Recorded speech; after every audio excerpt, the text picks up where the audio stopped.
TikTok, time to rock. Good evening, good morning, good afternoon to everyone who's watching from all over the world. It's your friendly neighborhood philosopher here, D. Wood. And with me now, I've got someone who was one of the few people who was doing this before I was. I remember it felt like back in 2008, 2009, it was a pretty lonely world as far as criticizing Islam and talking about what jihad calls for. So you were now there's tons of people doing it. Fortunately, there are tons of people going after the sources of Islam and so on.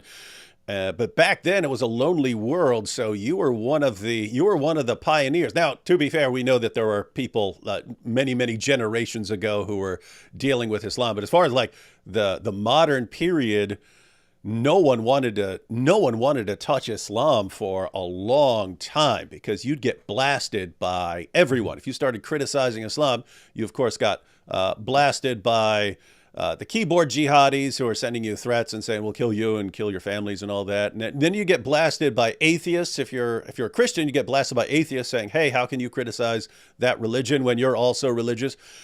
But the craziest part was you'd even get blasted by Christians saying you're being unloving by hurting people's feelings about their religion. And so it was a sad, lonely world back in the early 2000s. And yet, Raymond, you were there exposing Islam. So what was it that? Oh, I'm just looking at you right now, and I'm thinking, oh, and not only was he doing this before I was, and before a lot of other people who are doing it now were doing it, he's also the one who's massively more physically imposing than I am. Hey, David. Hey, how you doing? So yeah, how'd you I'm get very how'd you good. get into this? Yeah, so I got into it. The atmosphere you're describing really is the sort of post 9/11, general atmosphere of, what do we make of this Islam thing? Is Islam violent? Is it not? Is it the religion of peace? As George Bush, W. Bush said. And I actually got into this field, ironically. It's kind of interesting because it was my academic focus. In 2000, when I was doing my master's degree in history, my thesis was actually a battle between Muslims and Christians. In fact, one of the first and most pivotal battles, the Battle of Yarmouk in the year 636. And it was under Victor Davis Hanson, who's, a pretty big shot nowadays. He was it when I knew him back, 30 years ago. He was, but he's a great guy, mentor, I can say, still a friend that we speak. But anyway, I was in that academic little kind of niche. I was working my languages. If you want to be a historian, you obviously have to know certain languages to access the primary sources. And I was using my Arabic as well as Greek to piece together what was going on with the Byzantine or Eastern Roman Empire and the Arab Umayyad Caliph, essentially, or even before that, under the Al Rashidun, the first four caliphs, the righteous four caliphs. And that's all I really cared about. I was never arguably until today, not very much interested in the temporal because it's just, I see it as just, reinforcement confirmations of the big things that I'm interested in. They're just byproducts of what I do like to study. And they're just confirmations. So when a Muslim goes and stabs and screams Allah Akbar, I know that's the big news, but it really doesn't interest me because it's just confirmation of the impetus behind it that does interest me. Anyway, so I came from that sort of academic, scholarly, historical, quiet background. And after 9/11 and so forth, I went to Georgetown University, which was one of the leading schools dealing with the Middle East. I was at the Center of Contemporary Arab Studies, in fact, where people like, John Esposito and his ilk dominate, and that's their center. But I was, this is me in the late 20s, and I didn't know anything about I didn't understand the whole political correct narrative. And, I just thought we're trying to be scholars and ascertaining the truth and so forth. I was that naive. I really believe that. I learned much more. I learned much to counter that in the subsequent years.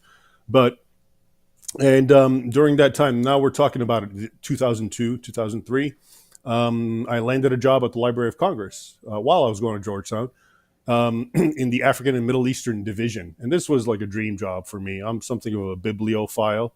Okay, and the Library of Congress is just a beautiful institution. I was at the Jefferson Building. For those who know, there's three buildings. The Jefferson Building is the historical one that tourists go and visit, and I love that job. And one of my main, duties was to deal with books. The Library of Congress gets books from all over the world. Every country sends books.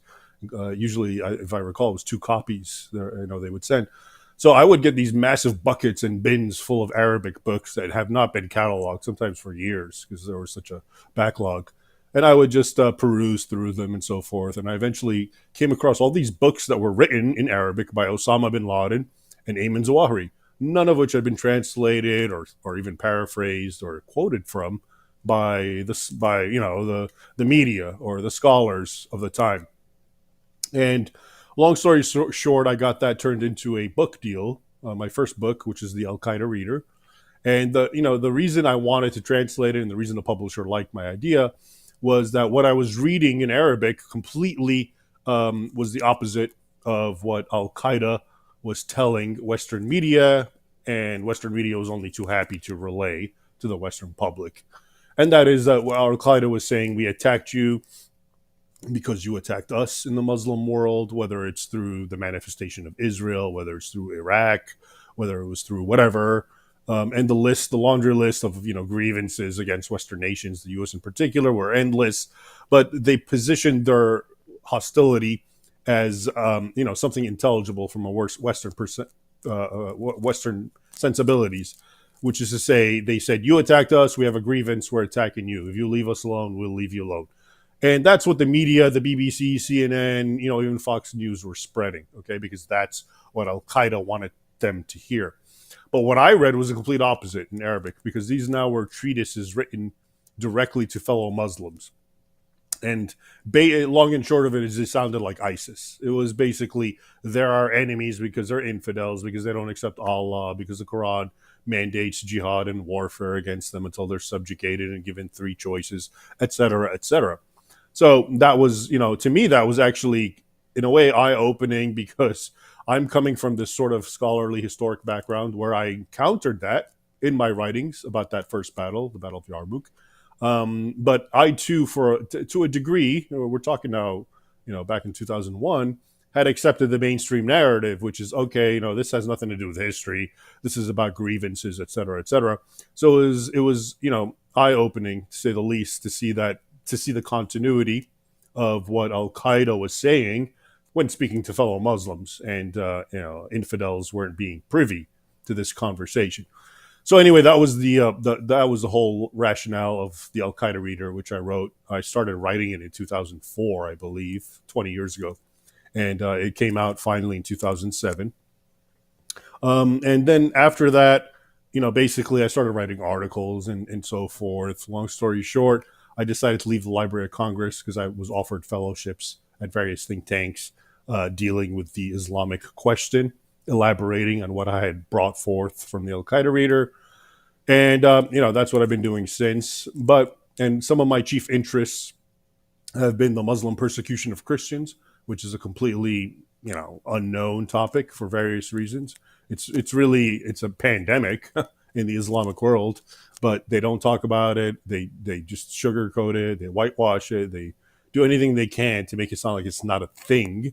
Okay, even though according to conservative estimates, something like 400 million Christians around the world are being persecuted.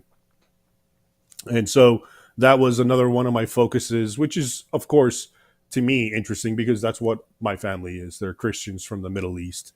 We're Coptic. My background's Coptic Christian, which is the indigenous inhabitants, the original Christians of Egypt. So obviously that struck a chord with me back then. I started writing books, and my next book was The Crucified Again, came out in 2013, exposing Islam's new war against Christians, which chronicled the abuses, modern and past, that Muslims have inflicted upon Christians and gave the Islamic rationale thereof. And I've actually sort of continued that, even though it came out in 2013. Since then, I've been publishing monthly reports that collate all the various instances of Muslim persecution of Christians.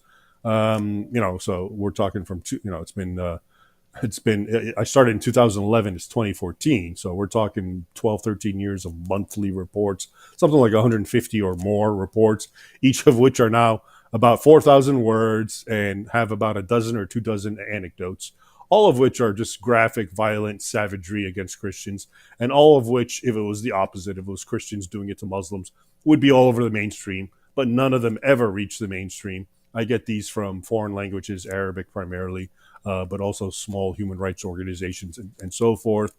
So that's also been one of my sort of fortes or interests. And then most recently, I've sort of delved back into my sort of academic background, history, and I've been writing historical books because I've always found the continuity of the conflict very interesting and very unknown.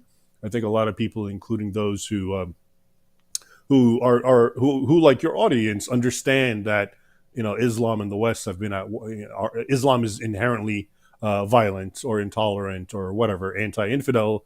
I don't think most of them really appreciate the history. Most of them understand it via scriptures, Quranic verses, or the Hadith. Muhammad said this, or the ulama pronounced this consensus, etc. All of which is good and valid, and I myself find interesting and have written about.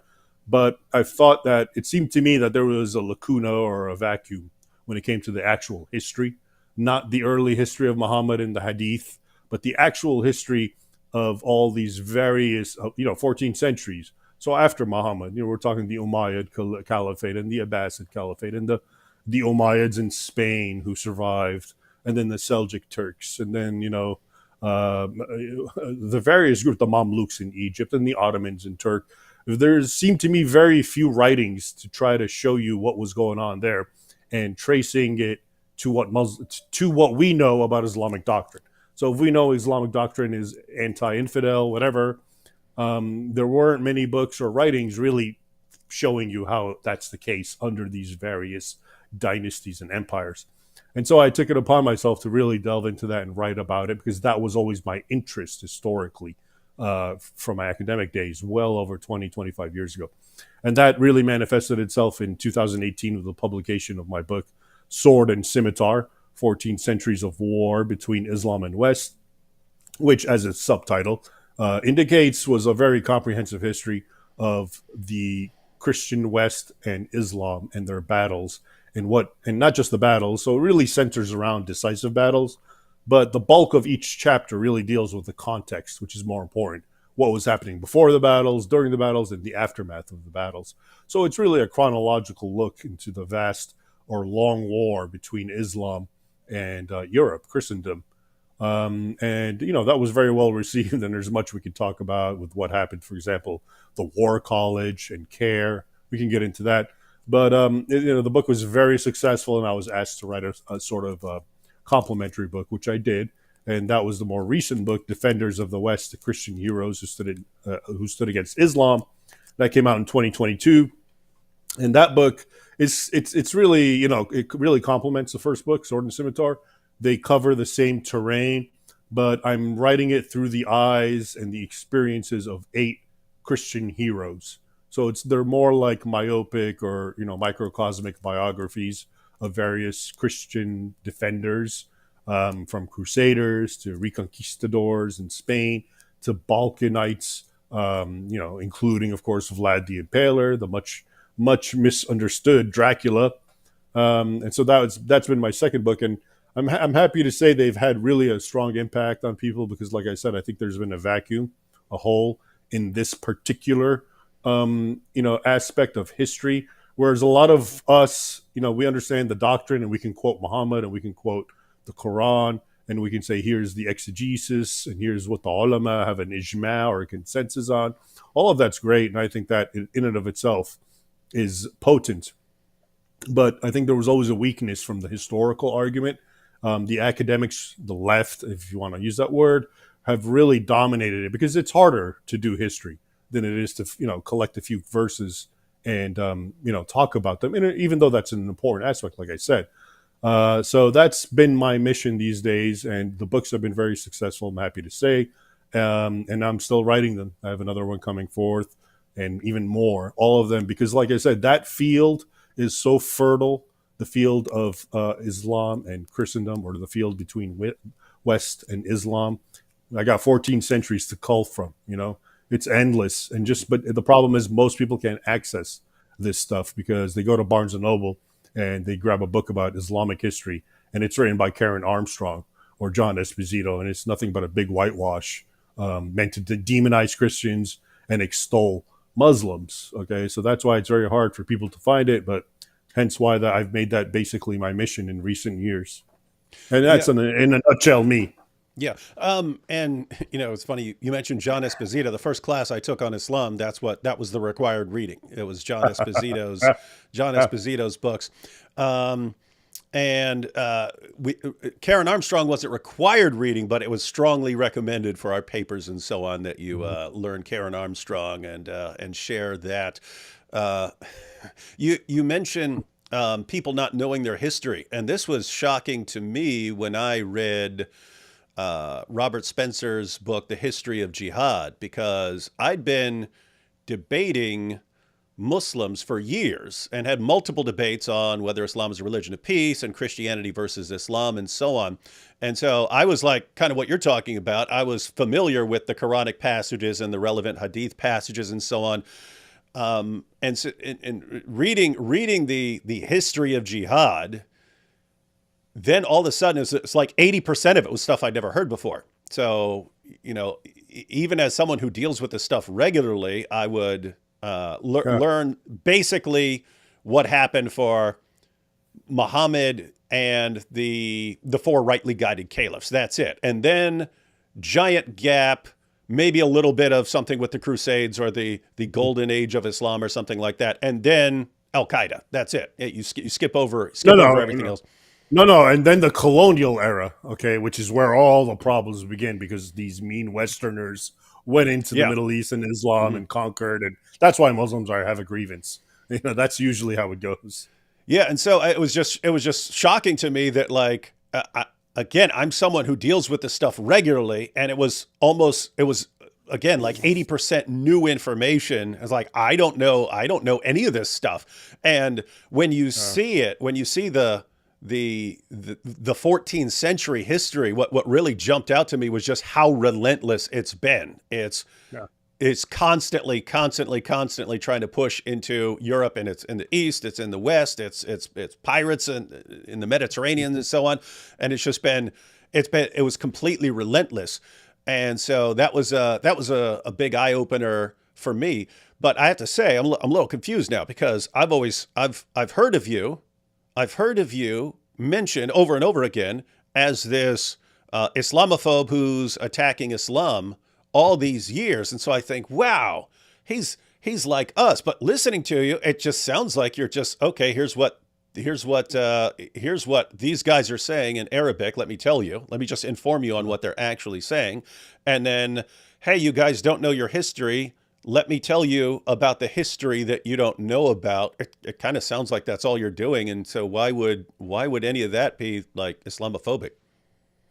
Well, I'm happy to say that you're right. And if you go on Amazon and you look at these two books, Defenders of the West and Sword and the Scimitar, which get, I think Defenders of the West is at 5 stars and the other one's at 4.5. But if you look at the reviews, a lot of them, surprisingly, and these are the most that I really like, they're from people who identify with the left, who are precisely saying, we Islamophobes and racists and xenophobes, we don't need them. And they say that in their reviews. And they say, that's how we started, but we read this guy's books, and it's like everything is documented, everything is footnoted, everything comes from a primary source, everything is coming from Muslim sources or contemporaries, Christians. It's kind of hard to discount what this guy is saying as he's just an Islamophobe. He's bringing this, he's pulling this out of his, arse, as it were. I'm presenting what they said in an objective, neutral fashion. And it just so happens to be overwhelmingly supportive of what you and I say about Islam, for example.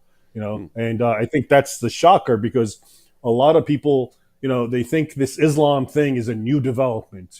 Bernard Lewis, even though he's a great historian, he famously said what went wrong, after 2011, implying that things were so, wonderful under Islam. Well, they weren't. If you look at Al Qaeda, if you look at ISIS, if you look at everything they've done, And we can get into this a little bit, how Islam spread, but it's all it's all a mirror duplicate of what the Muslim armies did historically.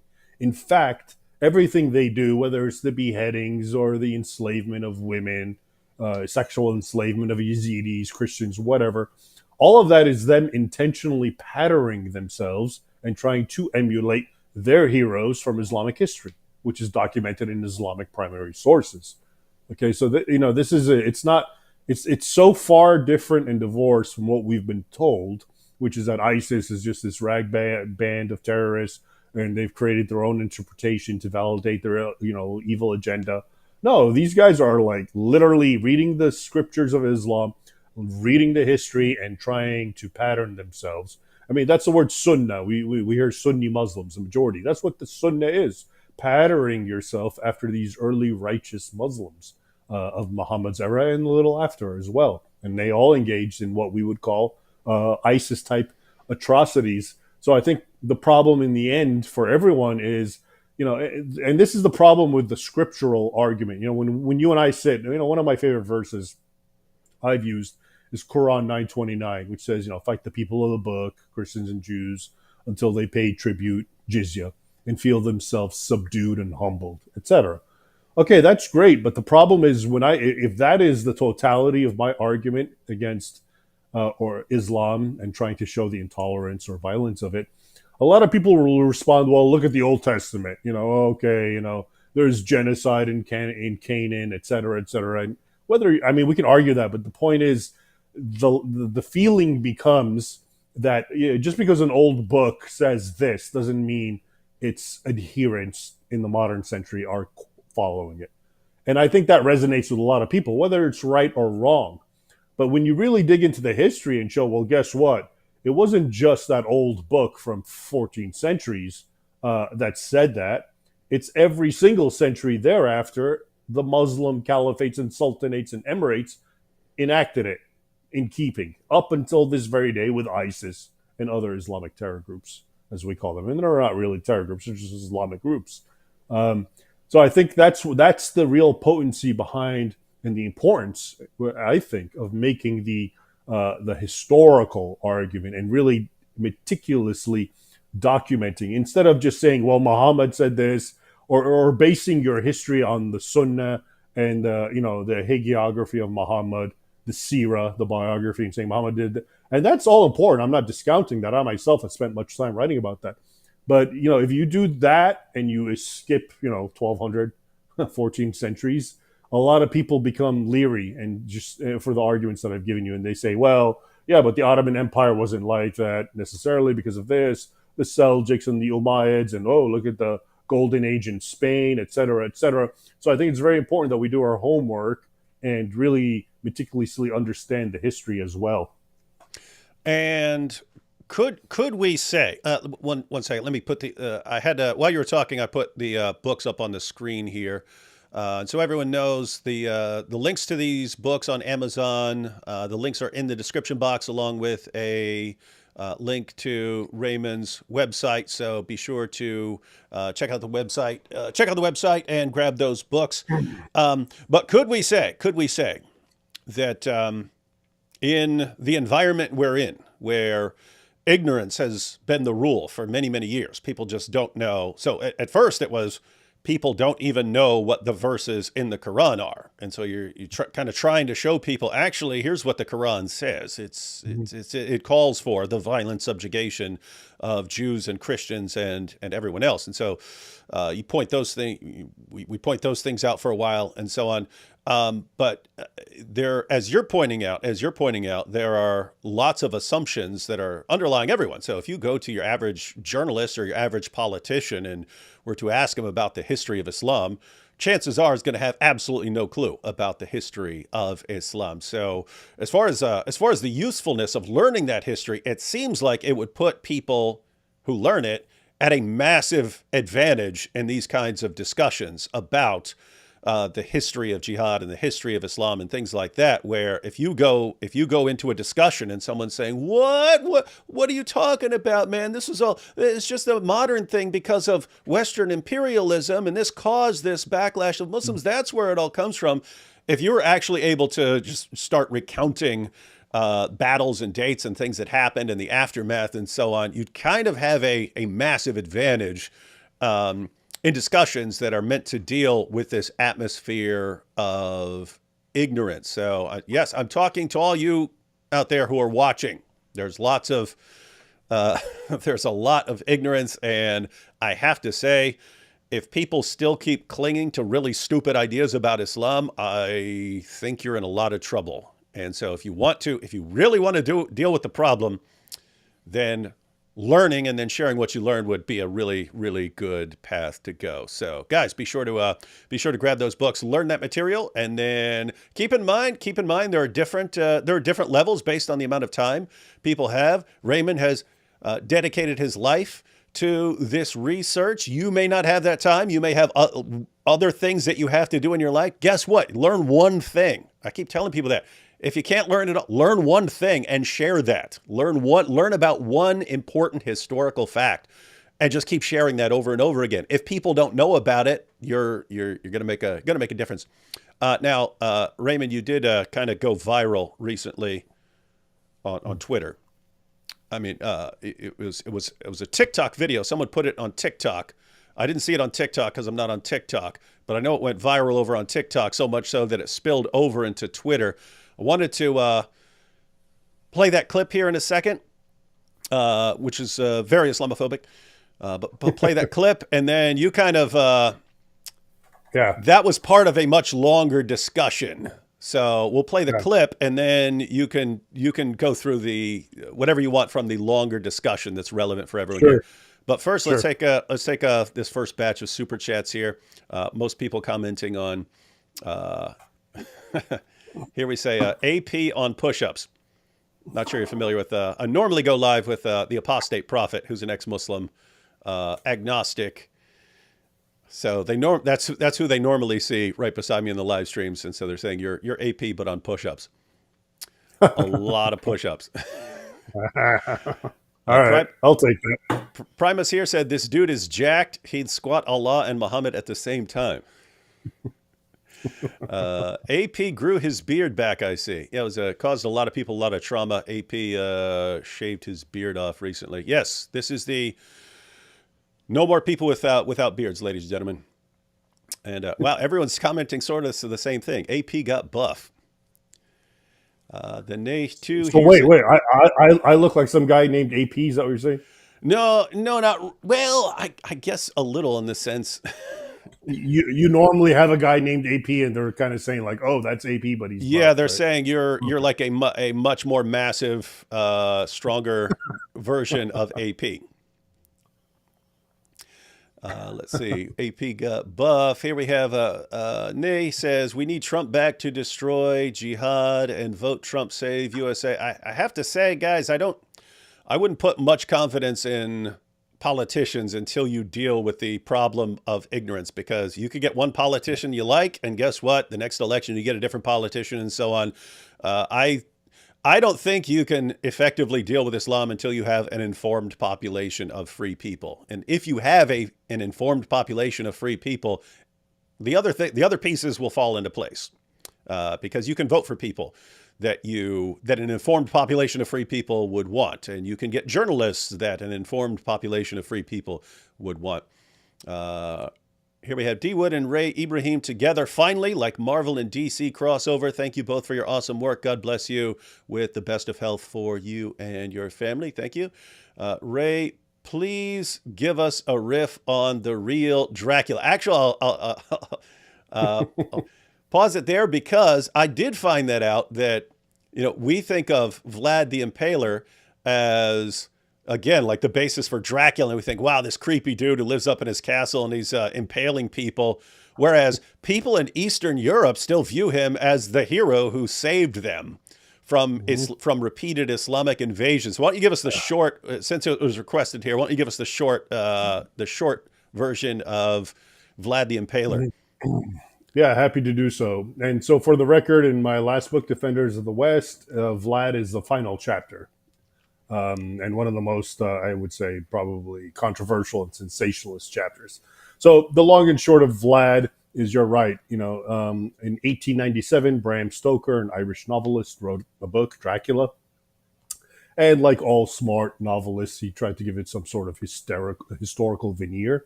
So he did a little research about Romania and found this guy, Vlad the Impaler, and read some things about him being violent, impaling, et cetera, et cetera. And so Vlad the Impaler became Dracula, this blood sucking denizen of the night.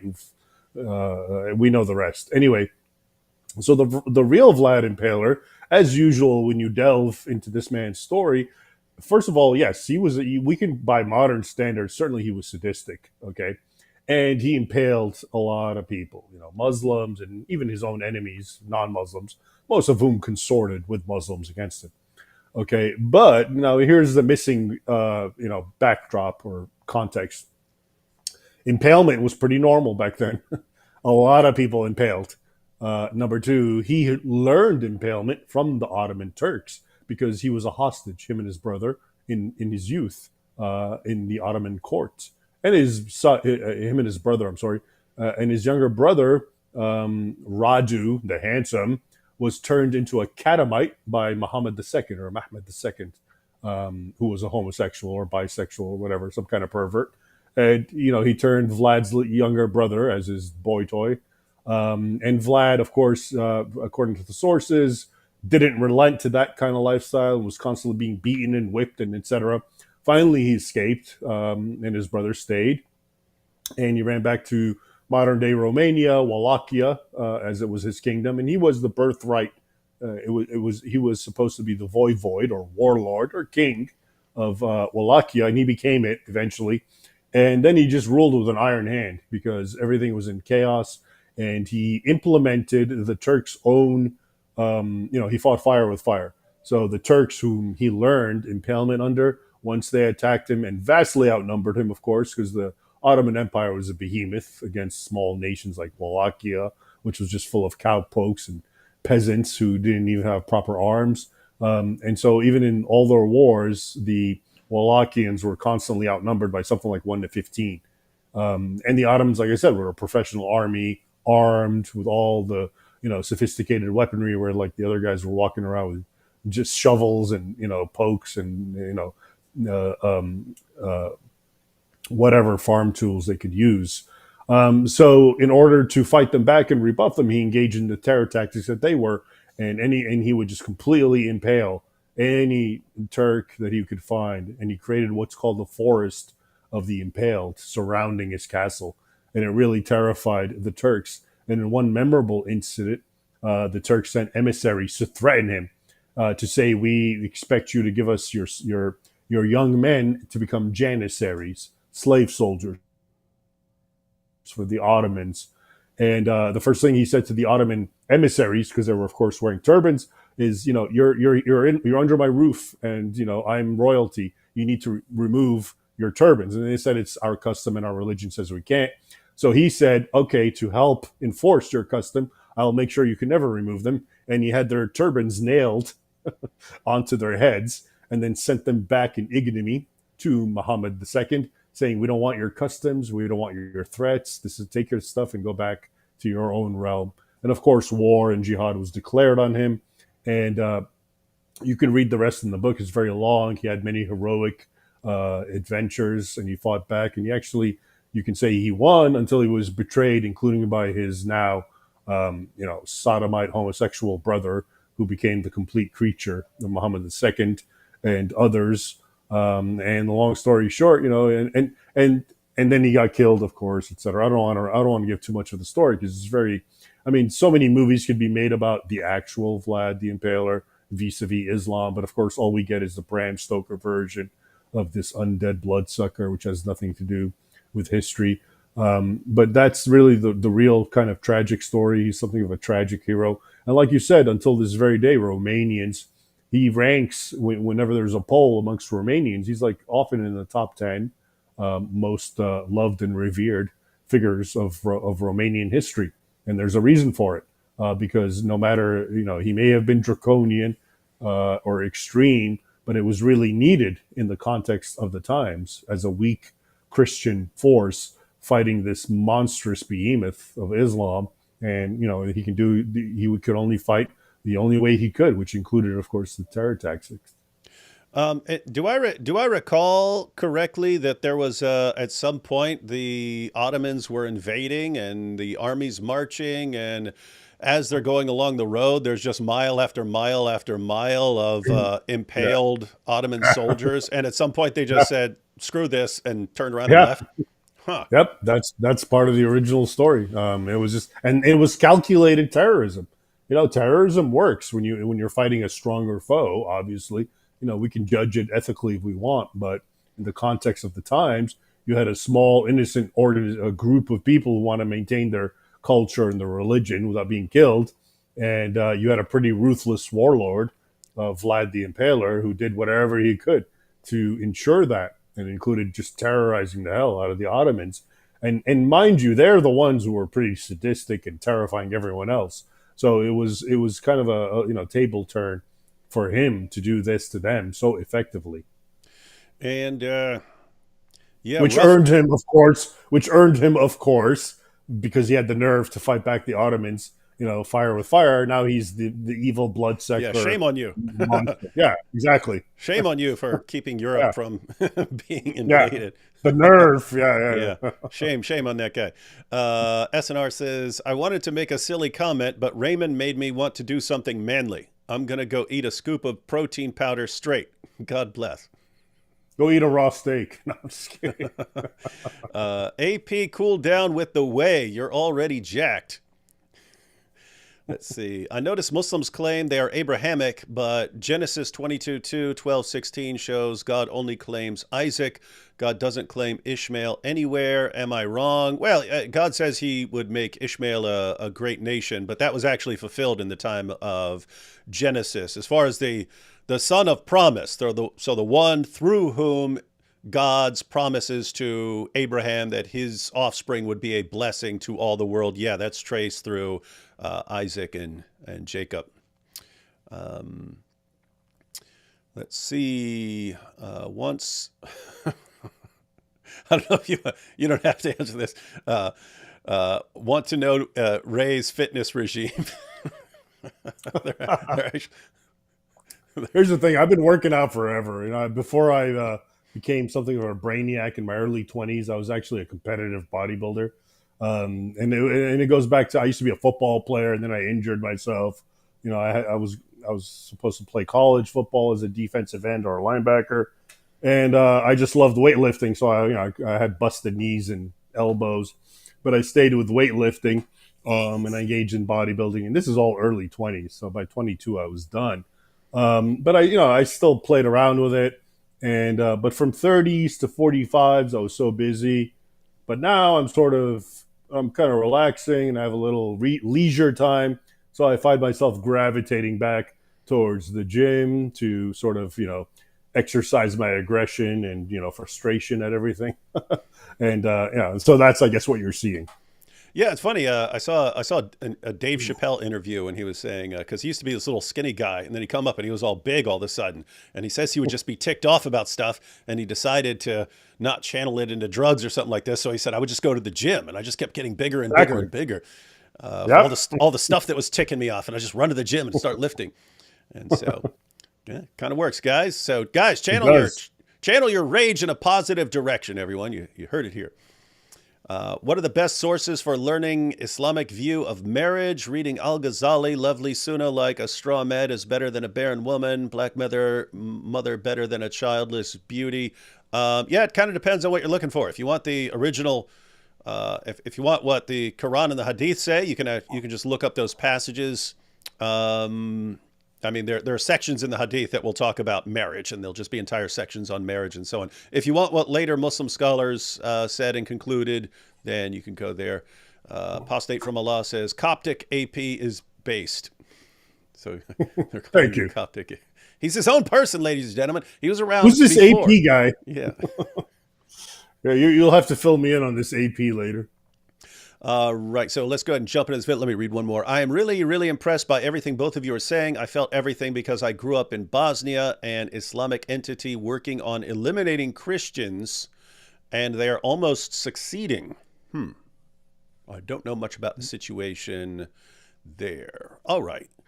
Now let's go ahead and we're going to check out this clip that went viral on TikTok, and then you can give us the background here. Let me see. Where did I put this?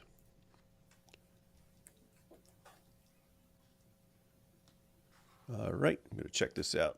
You're not doomed yet, but. And So the question was not included. Did someone just stand up during the Q&A and say, "Are we doomed?" yeah, someone. And by the way, let me just explain something. You're going to see me like chewing and smacking my lips, and some unseemly sort of behavior. And that's because I had given the talk, which was about an hour, and then we had a break. And this was in Denmark, and they served me all this Danish chocolate and beer, which I ravenously attacked. And then, like in 1 second, they were like, "All right, we have a question for you," while I'm still eating. And the question was, I believe, something like, "So are we doomed? Is there any hope?" Mm-hmm. It's always good to give all the beer beforehand because that makes things fun. Makes things fun. Right. All right. So here you are asked after they shoved a bunch of chocolate in your face and gave you some beer. Then you're asked, "Are we doomed?" And here's your response. Right. You're not doomed yet, but and in all of world history, there has never been a civilization that has so opened its doors to another civilization that is openly hostile to it. So this is unprecedented, what's happening. Your ancestors of Europe, and I describe it in my books because I write about history, fought tooth and nail to prevent Islam from entering and conquering Europe. Because that was one of the grand plans that went on for century after century from the east. The Turks were trying to enter Constantinople. They surrounded Vienna in 1683. And before that, the Muslims, I told you, went up into Tours in France in 732, 1,000 years later. This was an actual goal. And now Western Europe is saying, "Oh, none of that matters. It was a misunderstanding. Come on in." But they haven't changed. That mentality, and when I say they, that's obviously, I'm simplifying. The mentality that I've described is part of Islam. It's an Islamic concept. So the Islamic State, you're told, "Oh yeah, they have nothing to do with Islam. They've twisted it." No, they haven't. They are a representation of what Islam, the caliphs, the sultanates, the emirates, that's how they operated. The heads of Islam, the grand imams and the muftis said the same exact thing. Okay, so that is what it is. Again, it's not my point to arguing, "Oh, well, this particular migrant wants to conquer you." Maybe he doesn't. Maybe he's looking for a good life. I understand that, and that's what makes it complicated. But to just open your borders completely to that demographic, which has within it, not all of it, but within it, that kernel of animosity for Christians and so-called infidels, and the imperative to conquer the world in the name of jihad for Allah, which they're the good guys, keep in mind. They never see themselves as the bad guys. This is one of the issues with all conflicts.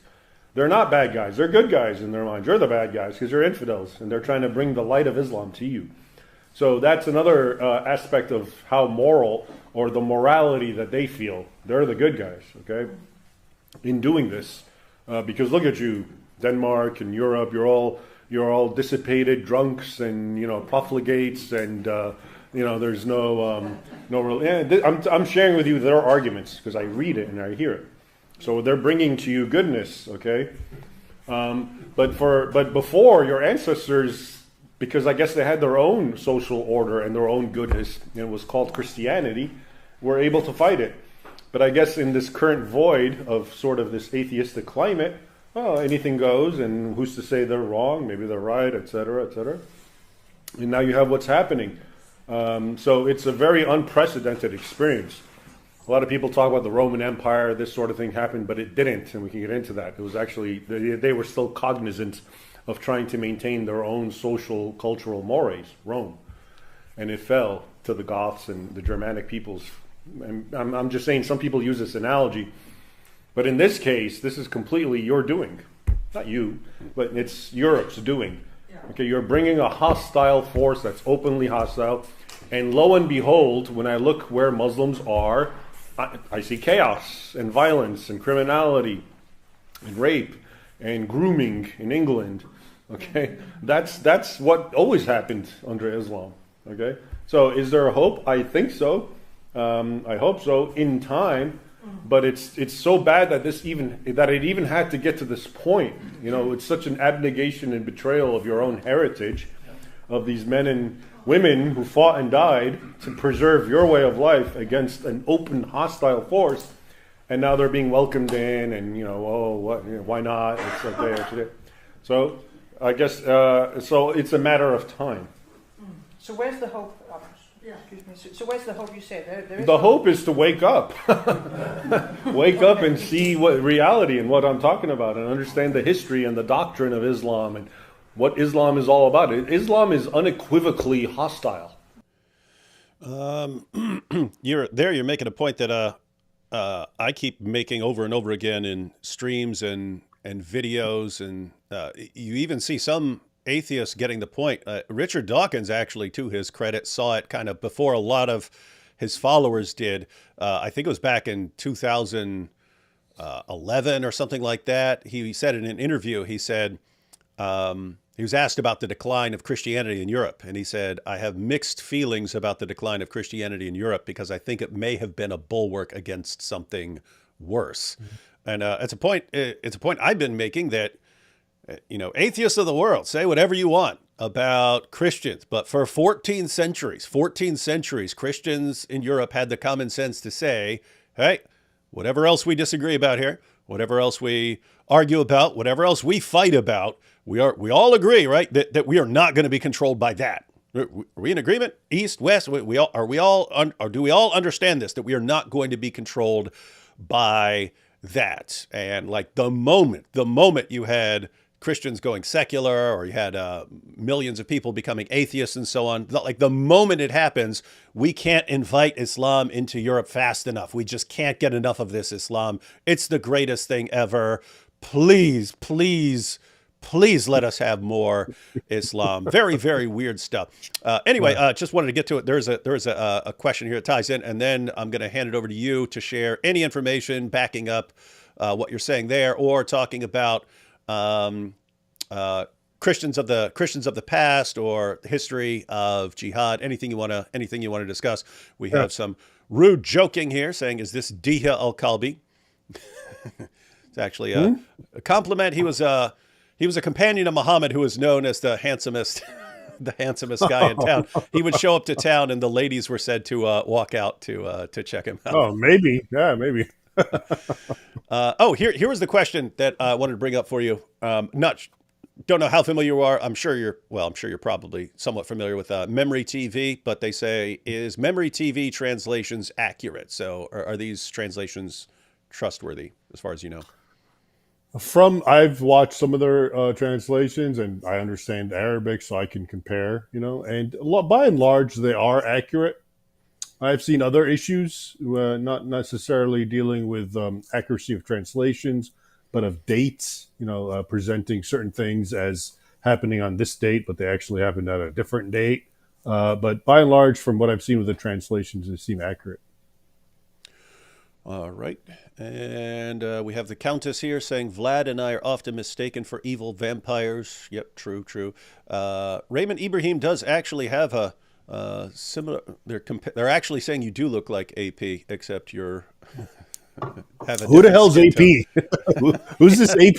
That's what I say. Who is this AP? Guys, you got to send me a picture. Yeah, AP's old news, ladies and gentlemen. We got the upgrade here. We got the upgrade, and Son of the Dragon certainly was a true hero. Is that what they called him?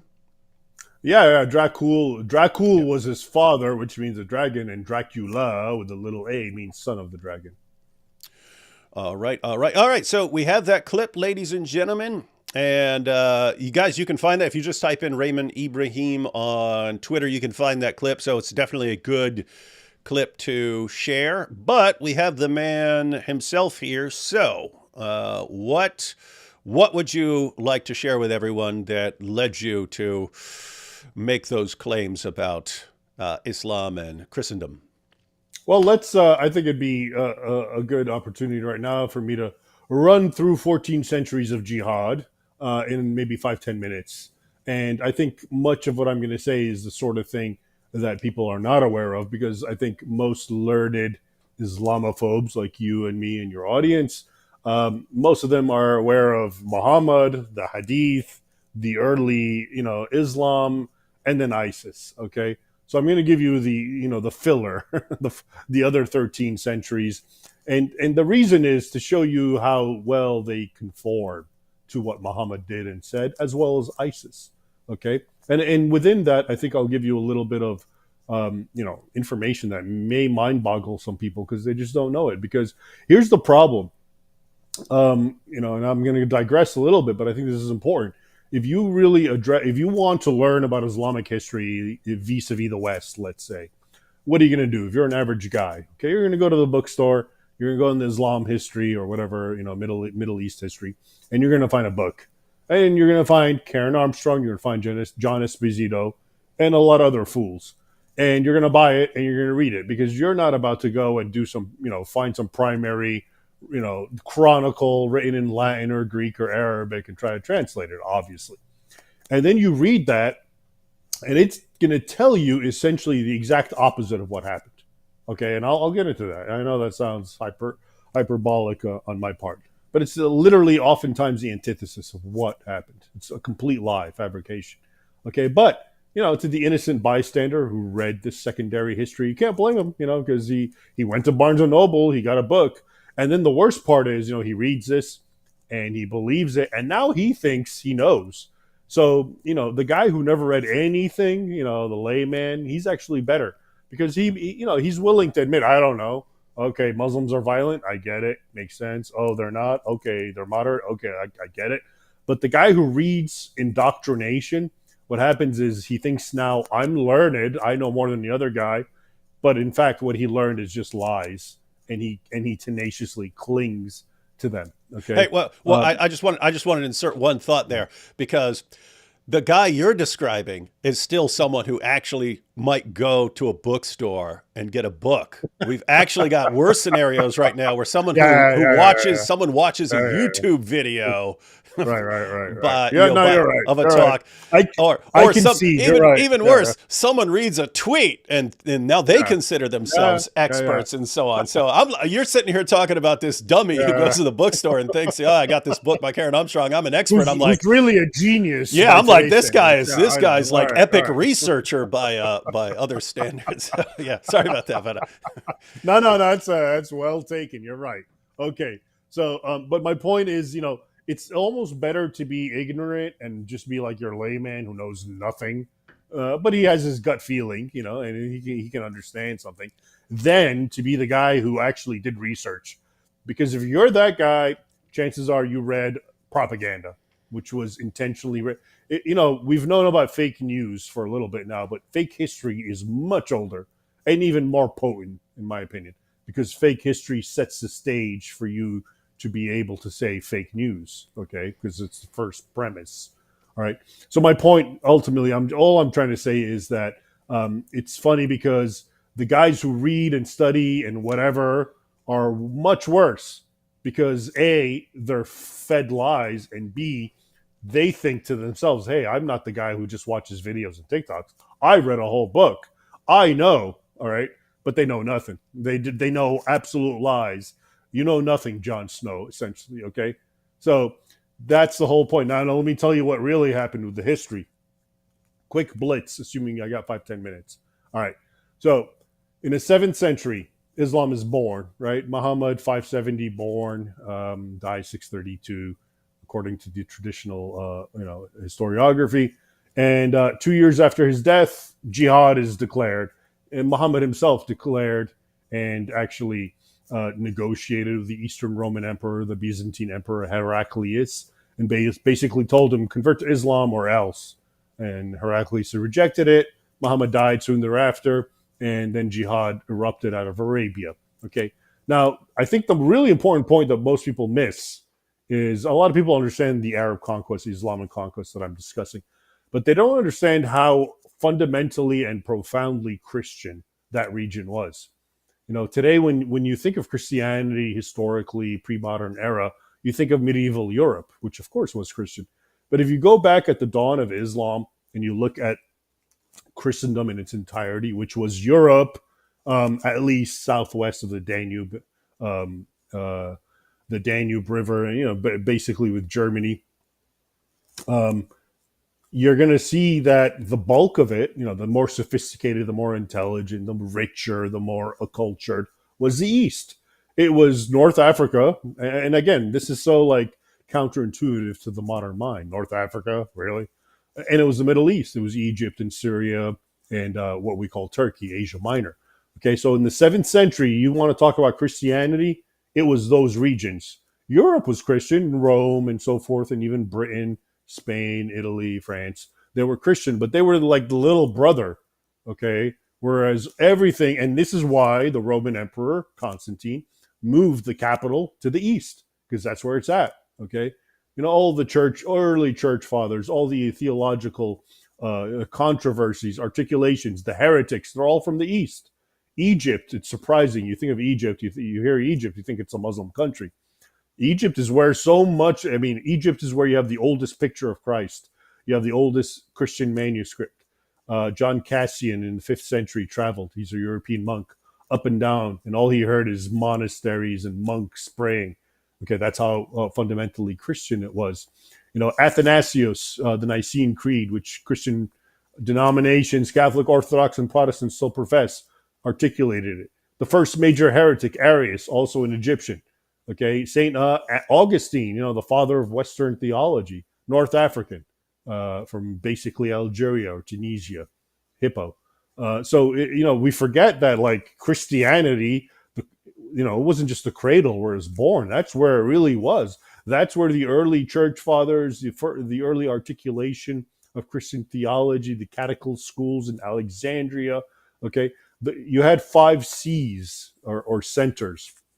Only one was in the West, Rome. The other 4 were in the East. And the oldest ones were Alexandria and Antioch and Jerusalem, and later Constantinople. Okay, which again is why Constantine moved over there, and that's why it became named Constantinople. It was called Byzantium earlier. So again, I'm just trying to explain the backdrop of what happened, because it's too often, there's this idea that Islam just spread and that whole area was like either a Muslim or ready to be Muslim. No, that was the Christian world right there. And so if you look at the sources now, Islam erupts out of Arabia. The first battle that I told you I wrote a master's thesis about, Yarmouk 636 in Syria. They win, they defeat the Eastern Roman Empire. And then 2 years later, they conquer Egypt. And then, they march on westward all the way until they conquer modern day Tunisia, Maghreb. And then they enter Spain in the year 711. Okay, and they conquer greater Syria, which encompasses all the modern states we have today: Jordan, Israel, Lebanon. And, all of this is now conquered. And if you look at the map, and historians have called it, Islam conquered 3/4 of the Christian world. Okay, the three most important quarters of the Christian world. Who ever heard of that? You read a history book. Have you ever heard that Islam violently annexed and conquered 3/4, 75% of what was then Christendom? No one ever hears that. But that's exactly what happened. And it was even worse, because then they entered Europe. Spain was completely subjugated, except for a small pocket of Christian resistance in the northwest of the peninsula. And then 100 years after Muhammad died in 632, in 732, now they're in the middle of France, doing what ISIS does: killing, ransacking, raping, enslaving, burning churches. Until finally the Franks, Charles Martel and so forth, at the famous Battle of Tours, defeat them. And even then, it's not like they just disappeared. They were holed up in Spain, where they continued the atrocities. And then the Mediterranean, which was, of course, all Christian, was awash with jihadist raids and conquests, all of them highlighting ISIS depravity and atrocities, okay, which we never hear about. And then, now we come to the Dark Ages, or what historians shy away from the term Dark Ages nowadays, but it was pretty popular. And for the longest time, historians said the Dark Ages, were a product of the Germanic, the Germanic peoples overrunning Rome in the 5th century, 476, sacking Rome, and then essentially planting themselves all over the old Roman Empire, the Visigoths in Spain, the Franks in Francia or Gaul, and so forth. But, if you look at smarter historians such as Henry Perrin, who came up with his own thesis in the 19th century, he traced it directly to the Islamic conquest, because the Islamic conquest completely severed the Roman lake, which was known as the Mediterranean, which is what kept Christendom combined. And even before Christendom, Rome, the Roman Empire, it was, of course, those southern European nations, Spain, Italy, and so forth, as well as Egypt and Syria. That was it. Egypt was the grain basket that fed the Roman Empire. So with the conquest, you had a complete severing, and now the older or the younger and weaker Christian world, with Rome as the center, was cut off and left there without any more continuity with the East, which is what gave it succor for centuries. And therein is really the origins of the Dark Ages. And this is where literacy is lost, because they can no longer get papyrus from Egypt, for example. This is where everyone runs to the highlands because they can't be on the coast, where Islamic raids were habitual and people were being abducted and killed and kidnapped and sold in Barbary and so forth. So these are the forgotten, episodes of history that really led to the development of the West. In fact, the word "the West," if you look at it, it itself is a reflection of Islamic conquests, because the original Christian entity, the Christian world, Christendom, was not Europe as we think. It was Europe, but also all of North Africa and the Middle East. Okay, and 3/4 of that was completely swallowed up. So what was left? The Western appendage of Europe, the West. Okay, this is why it's the West versus the East. Okay, and people, of course, don't make that connection of why till this day this civilization is called the West, because it was the westernmost portion of Christendom that didn't get conquered, even though it was continuously harried and attacked. Okay, now I've only reached about the 9th century. I started it in the 7th. Okay, but after that, now you have the Seljuk manifestation, the Turks.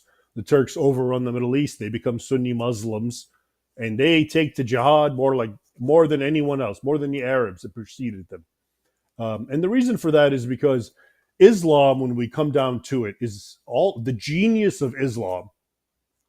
It was formulated by a Bedouin and formulated for tribesmen, and therefore it's a tribal religion. So if you're a tribesman, if you're a Turkic tribesman or a Mongol or a Berber or an Arab, it makes perfect sense. It's black and white. It's us versus them. We're the good guys, they're the bad guys. That is tribalism. But Islam deified it. So it's no longer just, inherent human tribalism. Now, God wants this. God, Allah, is ordering tribalism. He wants you to fight, kill, destroy, subjugate all of those who are the other tribe. The Ummah, we hear the Ummah, which is the Islamic world, the Islamic nation. That's all it is. It's the super tribe, the super Islamic tribe, and everyone is its enemy. Everyone that's not part of the tribe is the enemy. And that mentality existed and impelled Muslims for centuries against everyone. Okay, so now the Seljuks, they absorb this, and according to historians, this isn't my words, and I quote this in my books. A lot of historians will tell you they took to jihad more than the Arabs did, because again, it fit perfectly with their own tribal ethos. And then now it's now it's the 10th century, 11th century, and now you got the Turks running amok in Asia Minor, which is one of the oldest Christian regions. This is where St. Paul sent so many of his epistles. Okay, and now if you read the sources, contemporary sources, hundreds of thousands of Christians, mostly Armenians. We think of the genocide of the Armenians at the hands of Turks as a 20th or 19th century manifestation. That's the tail end of it. It really began over 1,000 years ago in the 11th century. And you can read about the depravities. I have them in my book, where Armenia is completely devastated. Christian, one of the cities, Ani, had 1,001 churches. all of them burned to the ground. Tens or hundreds of thousands of women and children forcibly enslaved, taken into the Islamic domains. Christians butchered, crucified, beheaded constantly. Now, this is in the late 11th centuries. It's after the Battle of Manzikert. So we're talking 1080, 1090. And that's the origin of the Crusades. So now we finally come to the much ballyhooed and condemned Crusades, which are always presented in a vacuum. If you talk to any the people I was discussing who don't know anything, but they read books, they'll tell you the problem begins with the Crusades. John Esposito, I have a quote from him somewhere, and I'm paraphrasing it, though it's near verbatim. He says something like, 4 centuries of peace elapsed between the Islamic world and Christendom until an evil papal power play and an imperialistic endeavor pushed all these Christians to the Holy Land, and they ruined it all, creating mistrust and grievances in the Muslim world. Okay. No, what actually happened is it was 4 centuries of continuous conquest of Christian lands, 3/4 of which were absorbed. And finally, in 1095, Christendom, Europe, was strong enough to actually marshal a counteroffensive, which is the First Crusade. And anyone who bothers to read the primary sources of what they said, what the Christians of the time, Pope Urban II, Peter the Hermit, Alexios the Emperor, it was all about what those Turks and Muslims were doing to Christians in the Holy Land and in Asia Minor, which was, and I have all the sources in my books. It's really it's pornographic, it's depraved, what they were doing to boys, to women and their mothers. Okay, and this is what propelled the First Crusade. But we're not told any of that. All we're told, like I said, is that everything was fine, and then these evil Catholic Christians decided to go and ruin it. Okay, and that's why until today, the Crusades are, like I said, very demonized. People like Obama will mention them, and other politicians, as the litmus test to Christian depravity and so forth. But for those who take the time to actually read what happened, and again, I'm very sorry that so many secondary modern day historians, including good ones like Runciman, Steve Runciman, Sir Stephen Runciman, who wrote one of the best literary histories of the Crusades, they fall for the same thing. And I'll give you a perfect example. I've compared this. Every modern day historical book about the Crusades will talk about the conquest of Jerusalem by the Crusaders in 1099. I think in July 15 or so, when the Crusaders finally sacked Jerusalem, which was their endeavor to relieve and release the Holy Land from Muslim occupation and violence. And all of them wax and wane about the depravities and the atrocities the Christians committed. Okay, I mean, you can read 3, 4, 5 pages about it. But when it comes to the 100-time worse attacks by Muslims, which are countless on Crusaders and others, those don't get no mention at all whatsoever. They don't even exist. And so it's this idea, you try to, history is being manipulated by, you suppress all the negative facts about Islam, and then you find the one little thing that you can just blow out of proportion about the Christians. Okay, and that's what the modern day historiography of the Crusades has largely been. There's been some exceptions by some notable scholars, and kudos to them. But by and large, that if you go to college and you study the Crusades, that's what you're going to be fed with. And so it's a very, I say this and I really spend time on this because, the Crusades in the totality of the war between Christians and Muslims was really a drop in the bucket. But that's all Western people know. Okay, they don't know about the first 4 centuries that I mentioned, the Battle of Yarmouk and the conquest of 3/4 of Christendom.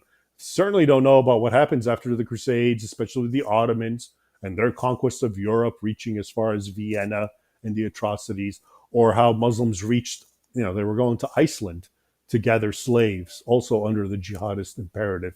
They were gathering slaves from England. They actually occupied an island, Lundy, off of the west coast of Britain, which was their base to get slaves to take and sell in North Africa. They invaded and were ransacking Denmark. People aren't aware of this. Or the fact that America's very first war as a nation was with Muslims who were thinking and acting like ISIS. And I'm talking about the Barbary Wars, okay, which begin in the late 1700s, or at least hostilities begin. And what were they? uh, North African Muslims started ransacking and invading American vessel ships in the Atlantic and taking all their sailors, torturing them, parading them as slaves in the souk or the bazaar in North Africa, and all the rest, the ISIS stuff, the torture, the mockery, etc. And it's with Thomas Jefferson. It just shows you how these enlightened folk like Thomas Jefferson were so clueless. They kind of remind me of today's left. But he finally met with the ambassador of Barbary, he and John Adams, and they said, Who are you? Why are you doing this to us? We want to be your friend. We respect all people, all religions." And the ambassador said, "It's according to our Quran and our prophet. You're the infidel. You're the enemy. We have to lay in wait to plunder you and ambush you and kill you, etc." He was paraphrasing Quran 9:5, basically. Not that Jefferson could understand that, even though he owned the Quran. Okay, so it just shows you the continuity is so unwavering, and it has been nonstop. But we've, in keeping with the fake news of today, we've had fake academics who, in order to validate their own narratives of evil Christians, poor Muslims, have completely ignored all of the violence, and which is, like I said, that is the bulk of it. And then they focus on that little drop in the bucket called the Crusades, because now they have an excuse. Oh, we have Europeans traveling to Muslim lands, therefore they're the aggressors, without understanding, of course, that those Muslim lands were conquered by Muslims. Jerusalem was Christian for centuries before the Muslims conquered it in 637 AD, or I'm sorry, 638 or 9 AD, soon after the Battle of Yarmouk.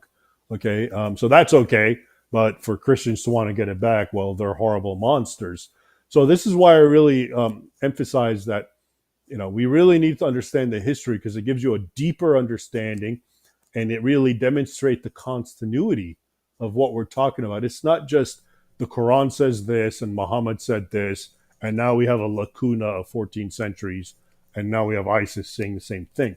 This has been problematic for other people who are possibly open-minded, and for the same reasons that I told you, which is they'll say, okay, well, the Old Testament's full of violence. Does that mean, what does that prove? I know that, modern day Jews don't believe in stoning homosexuals, as like Leviticus says. So why should I believe that the Quran says this, therefore almost?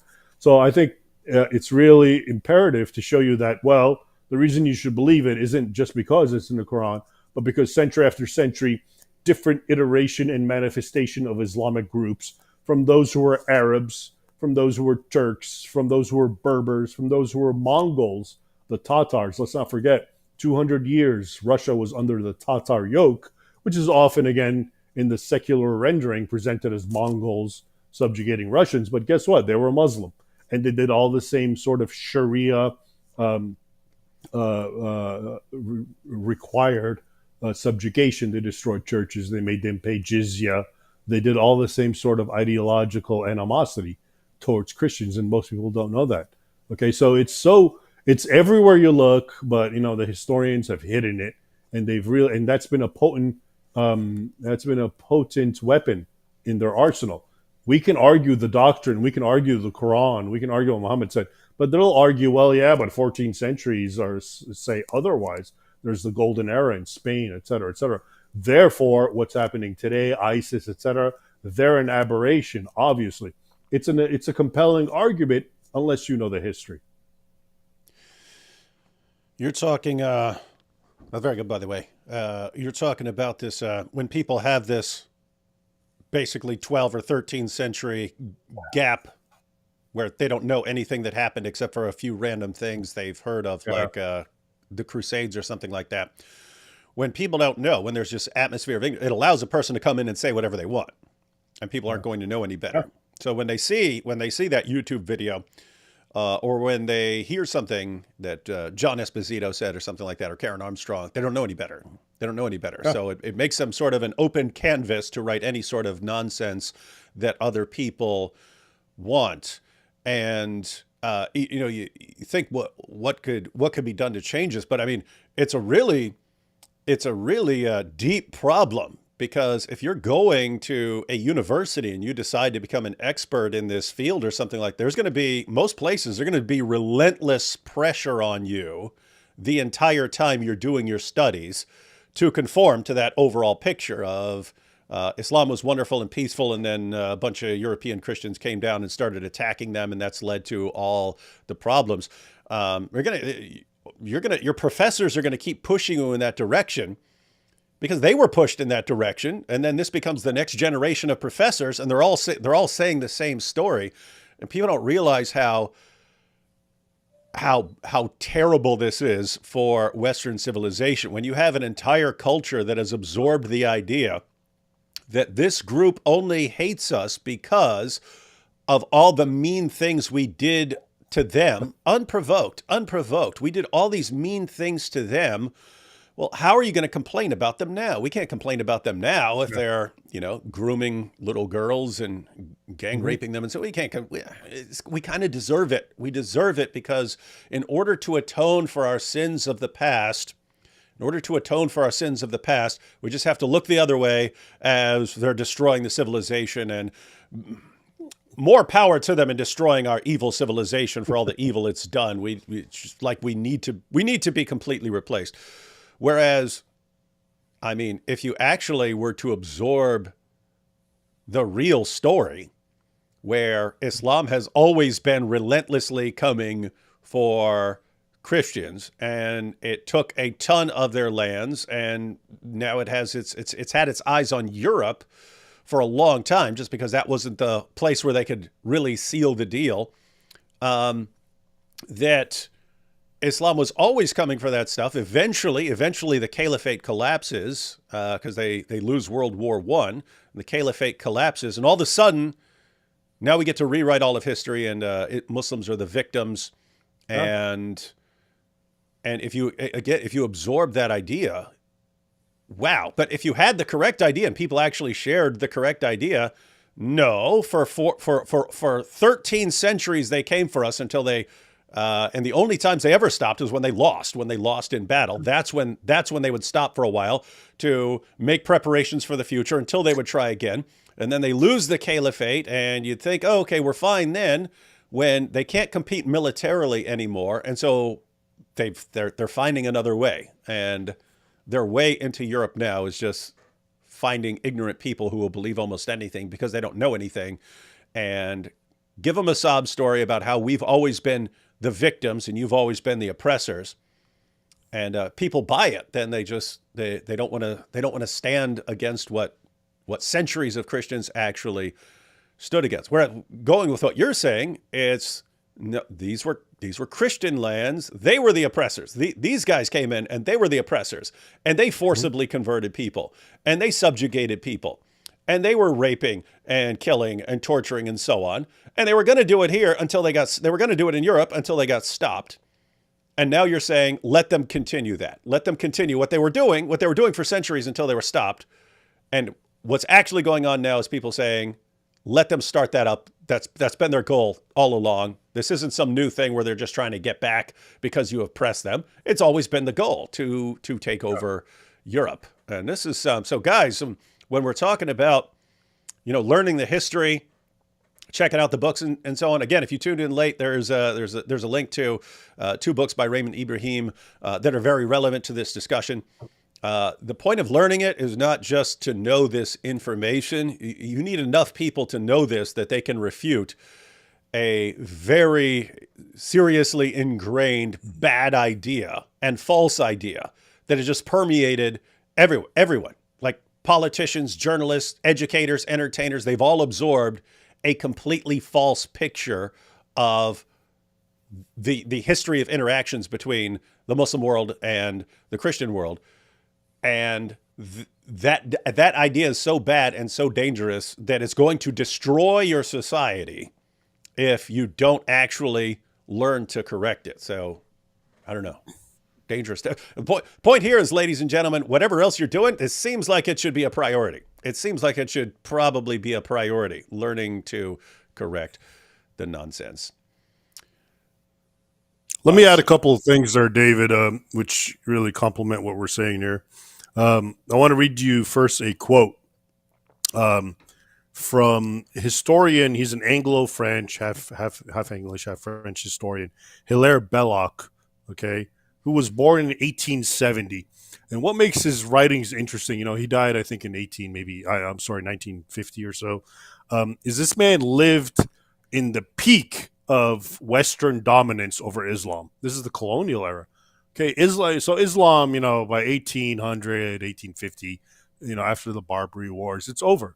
And now Europe, has a meteoric rise, military, economic, etc. And they flood into the Islamic world, and that's where they colonize, as well as India and so forth. Okay, and when he's writing, he wrote this maybe around 1930. Islam is gone. It's a spent force. If anything, Muslims, the Ottoman Turks, who were the scourge of Europe, had completely betrayed their identity just to conform to the Western European paradigm. They got rid of the Arabic script. They got secular. They adopted the Roman alphabet. They shaved their beards and turbans, etc. So he's writing in that context where to the Western world they forgot all about Islam, and it's a meaningless moot point. Okay, here's what he writes, quote, and I'm reading it, it's in my book, Sword and Scimitar. He writes, millions of modern people of the white civilization, that is the civilization of Europe and America, have forgotten all about Islam. They have never come in contact with it. They take for granted that it is decaying and that, anyway, it is just a foreign religion which will not concern them. It is, as a fact, the most formidable and persistent enemy which our civilization has had and may at any moment become as large a menace in the future as it has been in the past. I mean, you talk about prophetic words. He wrote this at the nadir of Islamic power about a century ago. And look where we're at. I mean, Muslims are still weak, and this is the irony, but, Westerners are such idiots that they empower them over them. And here we're seeing this sort of second recrudescence of Islam going on. And another point I just wanted to make, to really underscore how history has been manipulated.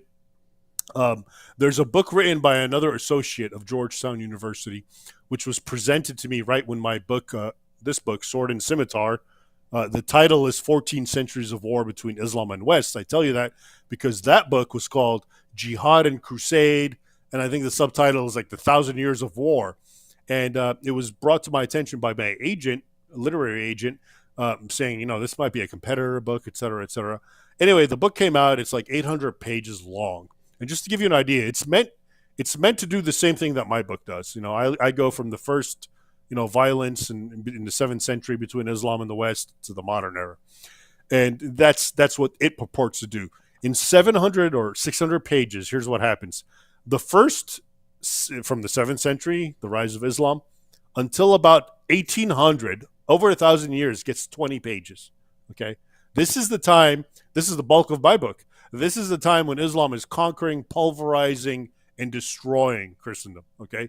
It gets 20 hygienic pages, and a lot of obfuscation and ambiguity and circular logic. You don't even ever understand that Islam was really conquering the West. Okay, and then the other 500 pages start with the colonial era. Okay, so now look at the big bad Europeans. They're in Africa, they're in the Middle East, they're in Asia, and that's why Muslims are angry, and this is why they're retaliating today. Okay, so these are the sorts of games that these academics play, and these are the sorts of books which are promoted and that people who want to learn access and read, and then they leave with a completely false narrative and understanding than what really happened. So that, is there any shock in seeing all these so-called today to be educated means to be indoctrinated. That's it. And I'm sorry to say, as someone who likes higher education, but if you're a part of this, the liberal arts, education now is indoctrination in bull. It's indoctrination in lies. It's indoctrination in the antithesis of truth. And the net result is that you get these people who come out feeling arrogant about what they know because they know what you don't know, and what they know is garbage. But they'll stick to it because they read it in a book, a garbage book. Okay, and so this is the unfortunate turn of events. Where academia and knowledge and the liberal arts went from open-mindedness and search for truth to where it's so controlled, it's so dogmatic, it's so indoctrinating, and it's all leftist, to use that word. Yeah, we actually have a couple of questions along those lines. We have to sort of get through them. I don't know if you familiar with Craig Considine from Rice University. Sounds familiar. Yeah, he's a guy who for years we've kind of been responding to articles he was posting. But his articles, so he's a professor of sociology. He's a professor of sociology at Rice University, but Muhammad's biggest fan of all time. Craig just seemed to love Muhammad more than Muslims do. I thought that was Juan Cole, but okay. But yeah, Considine for years, his articles would be like, it would basically make the argument that George Washington is basically the Muhammad of the United States, and then he would make his article comparing them how they're similar in all these ways. And he would talk about, he's a non-Muslim. He would say, here's why I believe that Muhammad is a prophet, even as a Catholic. And he's putting out all these articles constantly defending Muhammad. Muhammad is the best at this. He's one of the greatest people ever. But just very recently, you're talking like a couple of weeks ago, he started posting basically apologies on Twitter after years of this, saying that he had been collaborating with the Muslim Brotherhood and that he just thought he was doing something good because he'd absorbed the idea that that Islamophobia is the worst thing in the world and he has to combat it. And so he's viewing like the Muslim Brotherhood as an ally in combating this horrible thing called Islamophobia. And all of a sudden he realized that, wait, they're trying to use me for fundraising and trying to subjugate the United States and to use me to destroy Israel. Wait a minute. And then someone actually commented, wait a minute, you're a PhD scholar at Rice University and it took you until now to realize that the Muslim Brotherhood is bad and has these intentions? And his response was, better late than never, right? It's like, well, yeah, that is good. But I mean, it's just, that's the academic environment where these guys who are going and getting their degrees and so on, they're absorbing all this nonsense. And by the time they're finished, they view themselves as the good guys for going after people like you. They view themselves as the good guys because, yeah, this is wild stuff. These are insane times. But anyway, the point there was, it's actually possible. It's actually possible to get through to people. It's actually possible for people to realize, wait a minute, I've just spent 15 years on the totally wrong side of an issue. Ladies and gentlemen, people can learn. People can learn. And fortunately, they don't want to very frequently. So you gotta kind of make them. Yep. All right, let's take a few super chats here. Raymond, if you could WWE, so Russell, Muhammad, or Mike Winger, who would you fight? Muhammad Hassan. I remember him. And by the way, I reject WWE. I call it WWF. I'm a purist like that. I remember that. That's when I was a kid. Yeah, I was older. So to me, it'll always be WWF. But I'm not sure. I know Muhammad Hassan, the guy who came out soon after 9/11 and was really controversial. I think they're talking about the Prophet Muhammad. Versus who? If you had to pick between Prophet Muhammad or Mike Winger, who would you rather fight? I must confess my ignorance. I don't know the prowess of Mike Winger. And you have no idea how lucky you are. He's the worst person in the world. Okay. And no one here likes him. Right. Okay.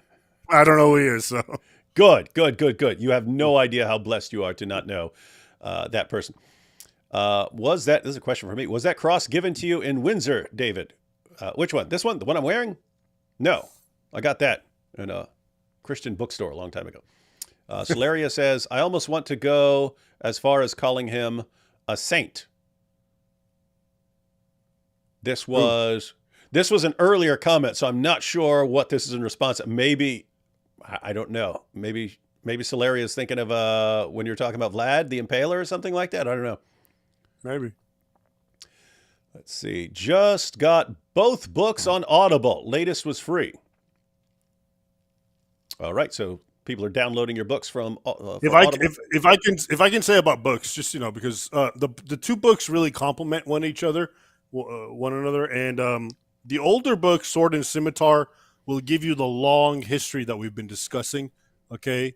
The newer book, Defenders of the West, The Christian Heroes Who Stood Against Islam, covers the same terrain, but it's through the eyes and experiences of 8 heroes that I identify. So they're more like microbiographies of 8 different men. It seems like more people like it. It's more engaging and entertaining.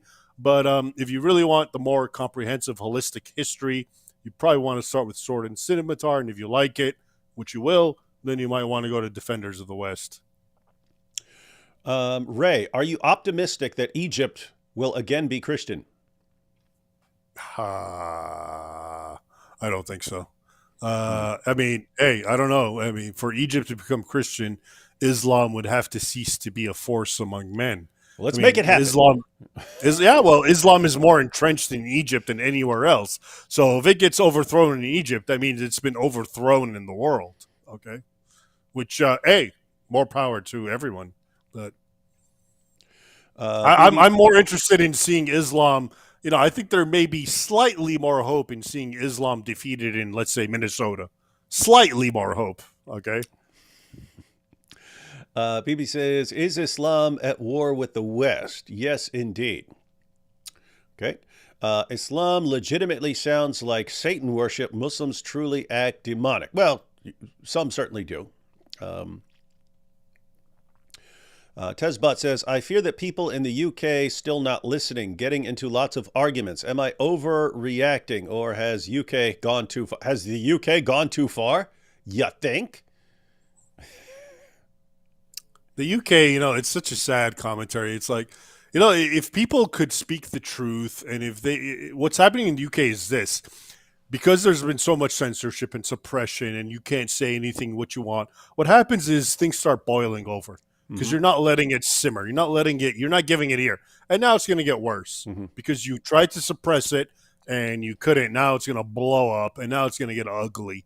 Okay. And this is why free speech is so important, and it should Very not be important. censored because it's a precursor to something worse. You know, if you don't have free speech, then it's not that it's going to go away. It's going to get ugly. It's going to get violent. Okay. And this is what these leftists don't get. And that's why they're in the situation where they're in right now. Yeah, years ago, I was just talking about this somewhere, but Anders Breivik, remember him? Went killed a bunch of people and so on, and people said, look at this guy.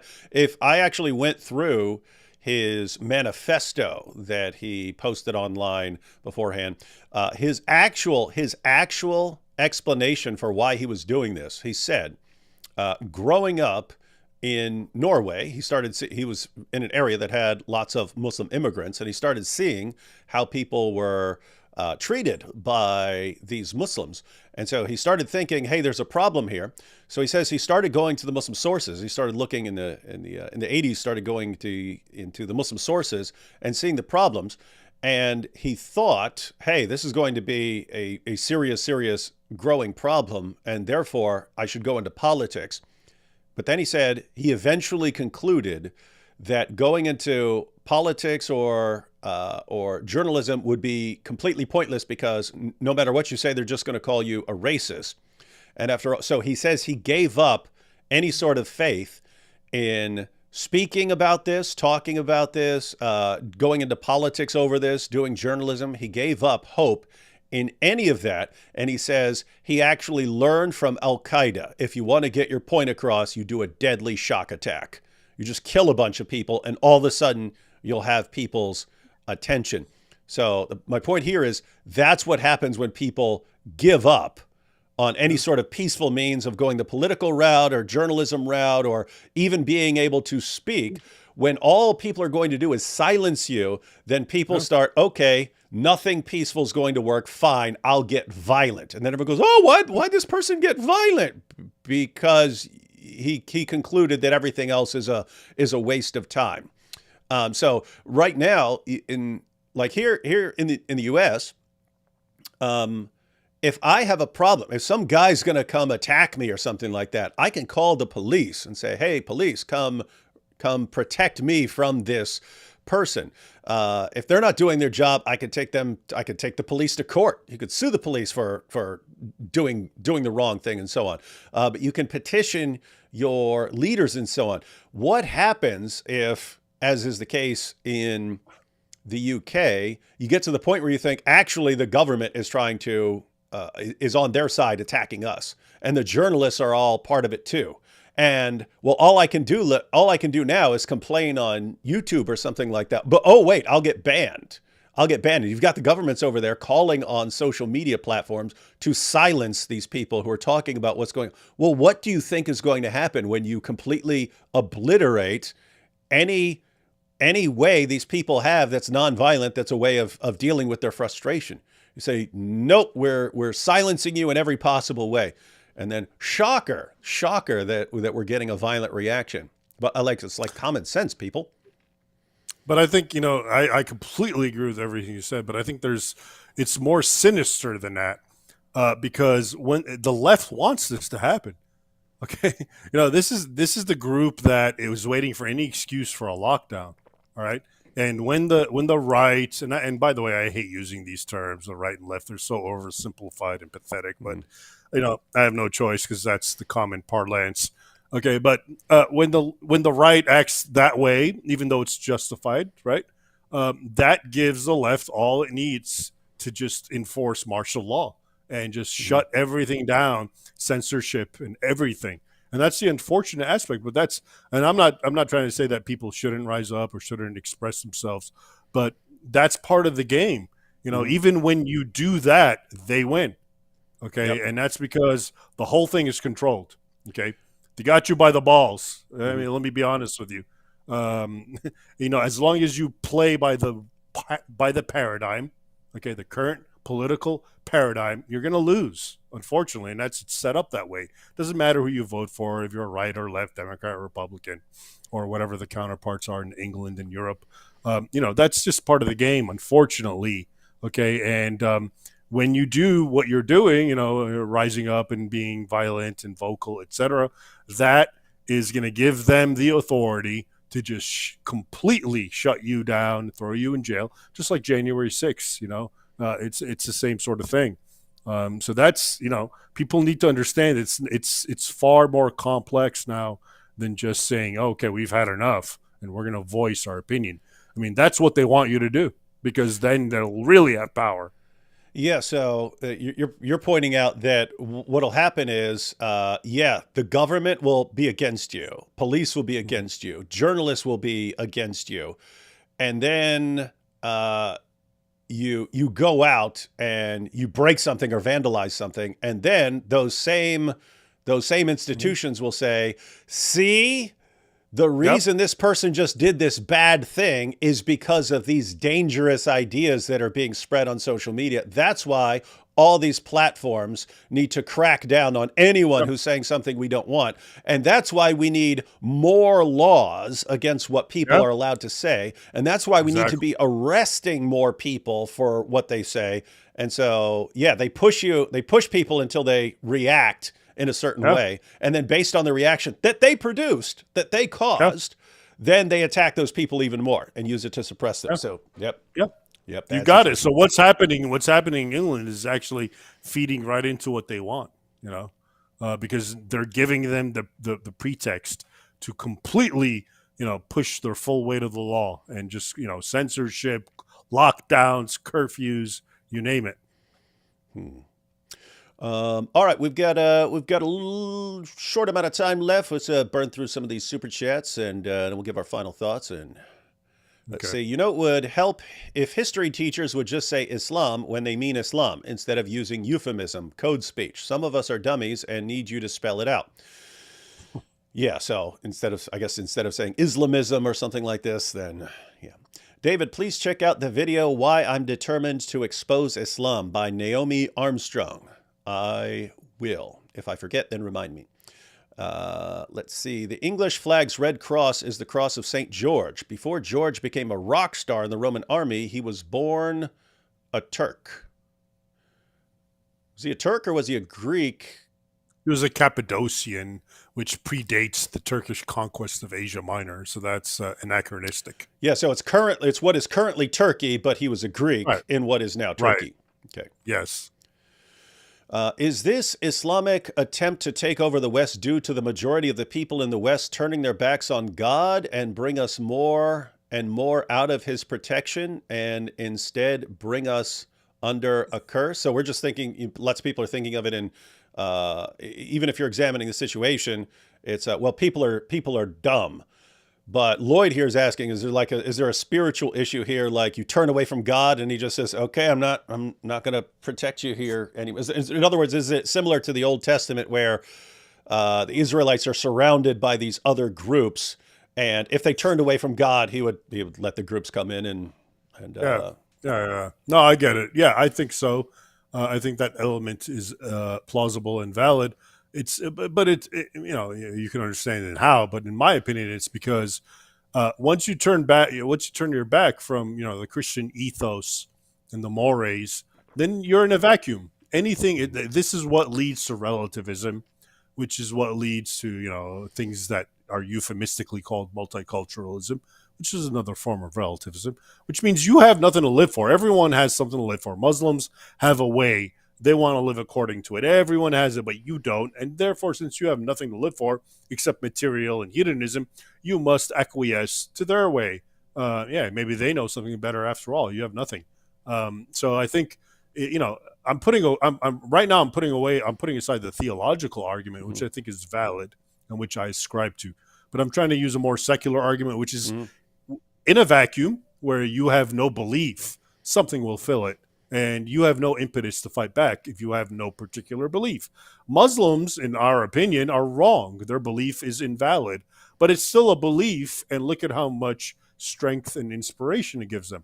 So imagine if Christians who have the truth actually believed it and acted upon it, how fierce they would become. And we already know how, because we have history that most people don't know.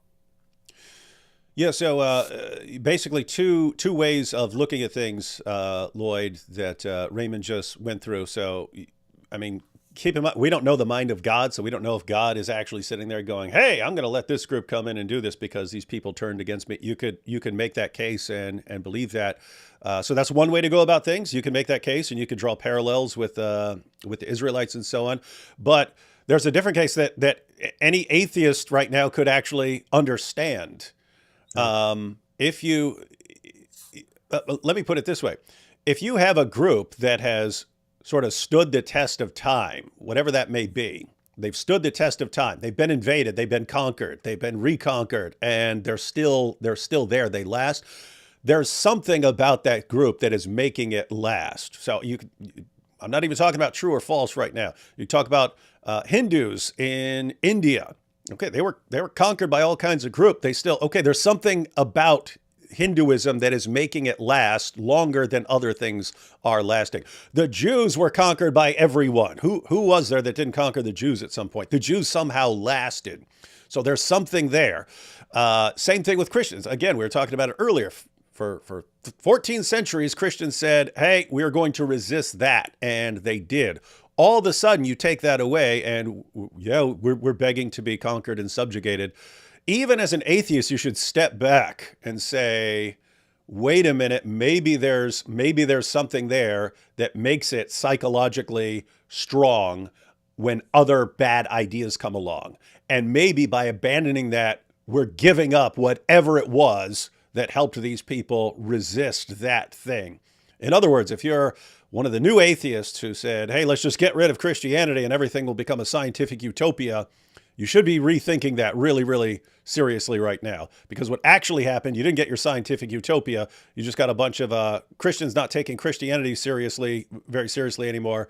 And then all of a sudden you completely lost your backbone as far as standing against Islam. So I don't know. I'd be rethinking things at this point. May I augment that with a 1-minute commentary? Yeah, absolutely. Okay, so basically, here are the bottom. I mean, to answer that same question, which you did very ably, but in a very short, simple way, Christendom from the 8th all the way to, let's say, the 16th century which is Europe at this point because it already got conquered elsewhere, is so weak compared to the vast Muslim empires. And it did everything possible. And this is especially my book, Defenders of the West, where kings and emperors and nobles sacrificed their lives simply to keep Islam out of Europe. But they were weaker. They were materially, fiscally, economically, and so forth, weaker, believe it or not, than the Muslim empires, which were humongous. They were behemoths, and they managed. Now, flip the coin to today. Europe, the West, is economically, militarily behemoth compared to the Muslim world. And yet, here you have Muslims doing what their ancestors could not do. Why is that? And I think it's because the former Christians had something to fight for. Okay, they had their religion, their faith, their heritage, their culture, their family. All right. Today's Europeans, yeah, they have the might, they have the physical, military, economic power and pressure, but they have nothing to live for. They have nothing to resist. So they just capitulate left and right, as we're seeing today. So all you atheists and secularists who thought we can actually do this better and we know what we're doing and we just need to get rid of all the stupid Christianity, you are actually standing on the shoulders of giants and you didn't realize it. And hopefully you're learning a lesson. You're learning a valuable lesson right now. Let's see. Isaiah 53 says, John 3:16, for God so loved the world that he gave his only begotten Son, that whosoever believeth in him should not perish, but have everlasting life. Amen. What do you think of the view that Islam was adopted later by the Arab conquerors, or that Islam was still developing 100 years after Muhammad died? So, not sure. I think it's no, I'm familiar with it. I think it's a moot point. It really doesn't matter. It doesn't matter what happened historically. What matters is what Muslims believe. Okay, and Muslims believe in the traditional historiography. Muhammad, born in 570, spoke to Gabriel around 610, got the Quran, etc., etc. Okay, so that's what really matters. So much of history we can't really piece. It's all conjectural, including this idea that Islam was manufactured much later by, I don't know, the Umayyads or the Abbasids. And in fact, I've always, I've taken umbrage with that particular argument for one strong reason. I think it was developed by Patricia Crone in her book Hagarism, which is, it argues that Muhammad, I don't know, didn't exist, or, the whole hagiography about him came about 200 years later. And I think the flaw with that argument, and by the way, I believe that, the hadith and all that, and the comprehensive idea, I don't know that, I'm not saying that's accurate. That might be full of flaws too. But I do believe in the central story of a prophet, Muhammad, etc. And I'll tell you why. But the number one reason that I don't believe it is, if Islam was created and fabricated, okay, by the Umayyads or the Abbasids, whoever it is, 200 years after Muhammad, how do you understand the Shia-Sunnah split? The Shia-Sunnah split is inherently based on Muhammad and his family. Okay, the Shias say that the successor should have been Ali, which is his cousin and who married Muhammad's daughter Fatima. So they're, it's to them it's a family thing. Whereas the Sunnis said no, it's whoever is the best qualified, caliph, whoever that would be, Omar, Abu Bakr, etc. Okay, so if this was a created story, where did this split come from that still exists till this day and they're killing each other?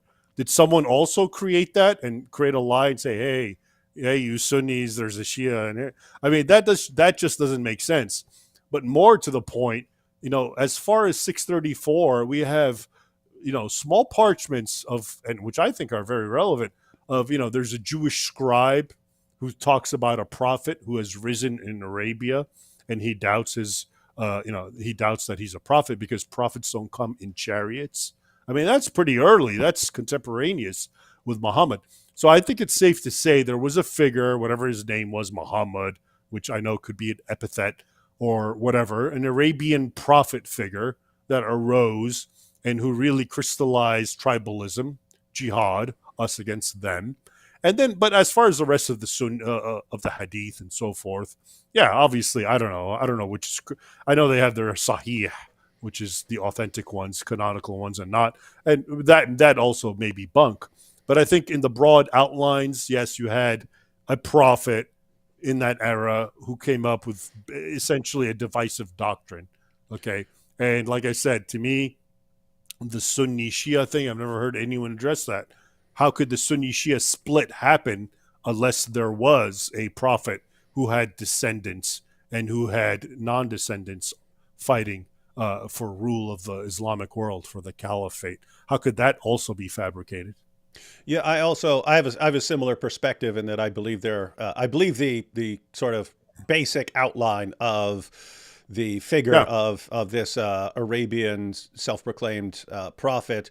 In fact, I've debated Jay Smith and Robert Spencer, are two of the guys who don't think that Muhammad existed. So I debated both of them, and it is hard because you're not dealing with a lot of early sources, and you do have issues like not finding Mecca on the maps and so on. And I mean, Muhammad in the Muslim sources, he's challenging all the empires and stuff, and empires at the time they usually haven't heard of him, and so on. So it's actually hard to argue. But my argument was, hey, if someone later is inventing this guy to be the center of their new religion because they recognize, hey, we need something that makes us strong like Christians, I just go down the list of all these things that no one would invent. Why would you invent this? Why would you invent a story Yeah, about him? a lot of it is so like unflattering to him.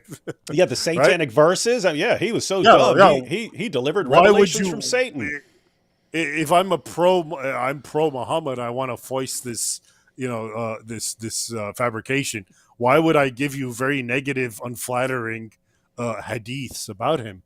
I mean, that's just one of it. But to me, like I said, the Sunni Shia split. This is a real thing. We see it today. They're killing each other. Okay, and it's fundamentally based on the existence of a prophet and his descendants. So how can that not have been? But hey, long story short, I don't think it really matters. What Yeah. matters is what Muslims believe, and that's the end of it. Yeah. So the takeaway here, Lily, is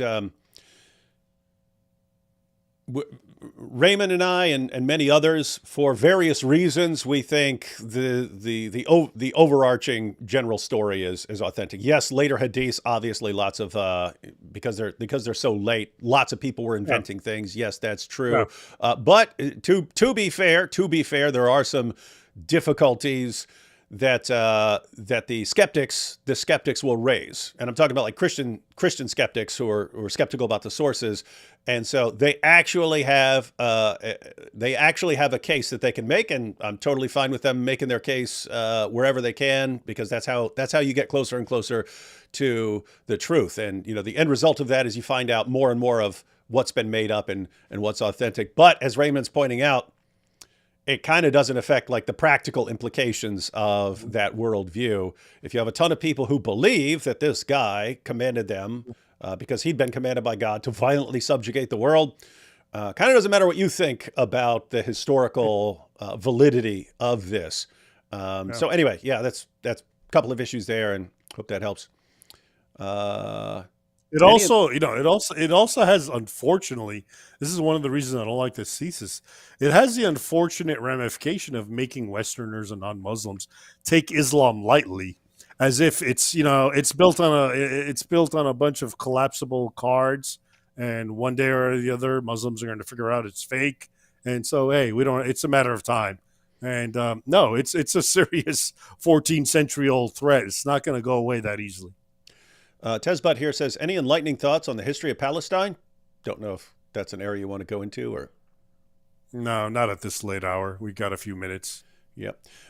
We stupidly see Jerusalem as Westerners. Not sure what you mean. Is we're seeing it as Westerners, or we're seeing Jerusalem as if they're Westerners? Not sure what you mean there. Lely here again says, what is the origin of the Muslim leftist alliance? How do these groups justify working with those who are opposed to them on nearly every principle? This is a question that comes up over and over and over again. Why do you have this group marching side by side with Muslims when we all know that Muslims would destroy this group? That's very easy to me, because to the left, and again, I hate that word, I'd rather call them Satanists or abominations. But to those people, their primary enemy is Christianity, Christian ethics, Christian civilization, Christian mores, and they will go to bed with anyone who is a proven enemy. And who's the greatest and most historical, formidable nemesis of Christianity? It's Islam. They know that. And so, they bring them in, they support them, and then they let them run amok and destroy churches in Europe, do what they're doing. And I mean, look at what's happening in England. They're going to protect the Muslims, not, the little girls who are being killed. So I think the alliance is fundamentally, it's their foot soldiers. The enemy of my enemy is my friend. And the left sees Muslims. But the Muslims, I can tell you, have nothing but absolute contempt for the left. They hate them because they are the antithesis of everything they believe. They're homosexuals, they're depraved, they're effete, they're emasculate, they're pathetic. So they use them in as much as they can. And in fact, and you see a break and a rift within the alliance all the time, such as in that one in Dearborn or in Michigan, the Muslim majority city Hamtramck, I think, where all the leftists empowered the Muslims, and now you have a Muslim majority city council, and the first thing they do is ban pride celebrations. Yeah, and then you saw the reaction. Well, what? We supported you. Why aren't you supporting us? Well, because we viewed you as useful idiots, and we never intended in supporting you. It was all it was all part of the plan. State up here in India, banned halal certification. Interesting. Solaria says, yes, I meant Vlad the Impaler earlier when Solaria was talking about viewing Vlad as a saint. Once Islam entrenches itself in a society, it will never be dislodged. The British may protest, but Islam thrives in this kind of confrontation. Islam thrives in the confrontation when it encounters weakness and ignorance. That's what it does. What does Ray think about the avalanche of apostasy? You familiar with this? I don't know, because you focus on the history, but basically they're calling it, they named it the avalanche of apostasy, where basically the apostasy rate of young Muslims went from close to 0% like 20 years ago to 24% as of a few years ago. And so, no, that's a real thing. And in fact, it is probably the most potent tool if you want to be cynical or if you want to be a Christian and sincere. It's the most potent tool in disarming Islam. Muslims are religious people. You're not gonna talk them out of what they believe by telling them to embrace secular humanism. They need a substitute that is theological and theistic centered. Okay. And so that would become Christianity. And in fact, historically, that's what it was. When Muslims, you have Muslims who apostatize and become atheists, yes. But the vast majority in the Islamic world become Christian because they need an alternative. They need something to fill the vacuum. It's good to believe in God, even if he's Allah. That is better than believing in nothing and nihilism. Okay, but when you're a Muslim and you have that and you feel like there's problems, as we're discussing, there's something not right here, and then you see there's a Christian God, okay, well, now you have an alternative. Now you have something viable, as opposed to feeding them with, hey, you either be a Muslim or become some depraved sexual leftist, hedonist pedophile. Obviously, they don't want that to their credit. Okay, so I do believe that, from a cynical point of view, preaching Christianity is actually very advantageous to breaking the backbone of Islam. But as a Christian, I also think it's a good thing because it saves Muslim souls. Mm-hmm. And it's interesting because Ayan Hirsi Ali converted recently, but she was saying that even when she was an atheist, she was saying, you guys who want to deal with Islam, you might be better off helping the Christians go preach to them than just by preaching atheism to them. Oh my goodness, this Raymond is so much better than the one from the show. Everybody loves Raymond, especially me. Pamela says, thank you, D. Wood. Raymond Ibrahim, I bought both your books, and D. Wood, I bought your cool shirt. Is there a translation of it that can be downloaded? Yeah, we might work on that. I made a shirt that's covered in Arabic Quran verses, and it says checkmate jihadis on the front. And I wore it to Speaker's Corner. So the idea was you can't stab me because you'd have to stab the Quran. So anyway, and then people started requesting it. So I went ahead and put it in a little store where people can get it. I'll have to get one. All right. Well, I told you 2 hours, so I'm gonna read this question. You can answer this question, and then if you want to cut out, you can cut out. I'm gonna stay and answer a few more questions in the super chat. But Countess here says, "What's the solution? I'm a university student. It's been hard." On a university student, Yeah, it's hard? Yeah, said, "What's the solution? I'm a university student. Oh. It's been hard." Oh, well, of course it's been hard. You're in college. You're being indoctrinated in garbage.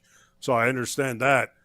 So I guess the first step is to realize what I just said, which is you are on enemy territory and their job is to brainwash you. So guard your brain is the first step. Second, ascertain and acquire accurate knowledge, which is not as easy as it seems because everything around you is false and lies. I don't want to toot my own horn, but if you're interested in these topics, look into my books because they are objective. Both of them have about 1,000 footnotes from primary sources, Defenders of the West, Sword and Scimitar. If you're interested in those, particular topics, which I think really form the basis of what we're discussing. It's not doctrine, it's history.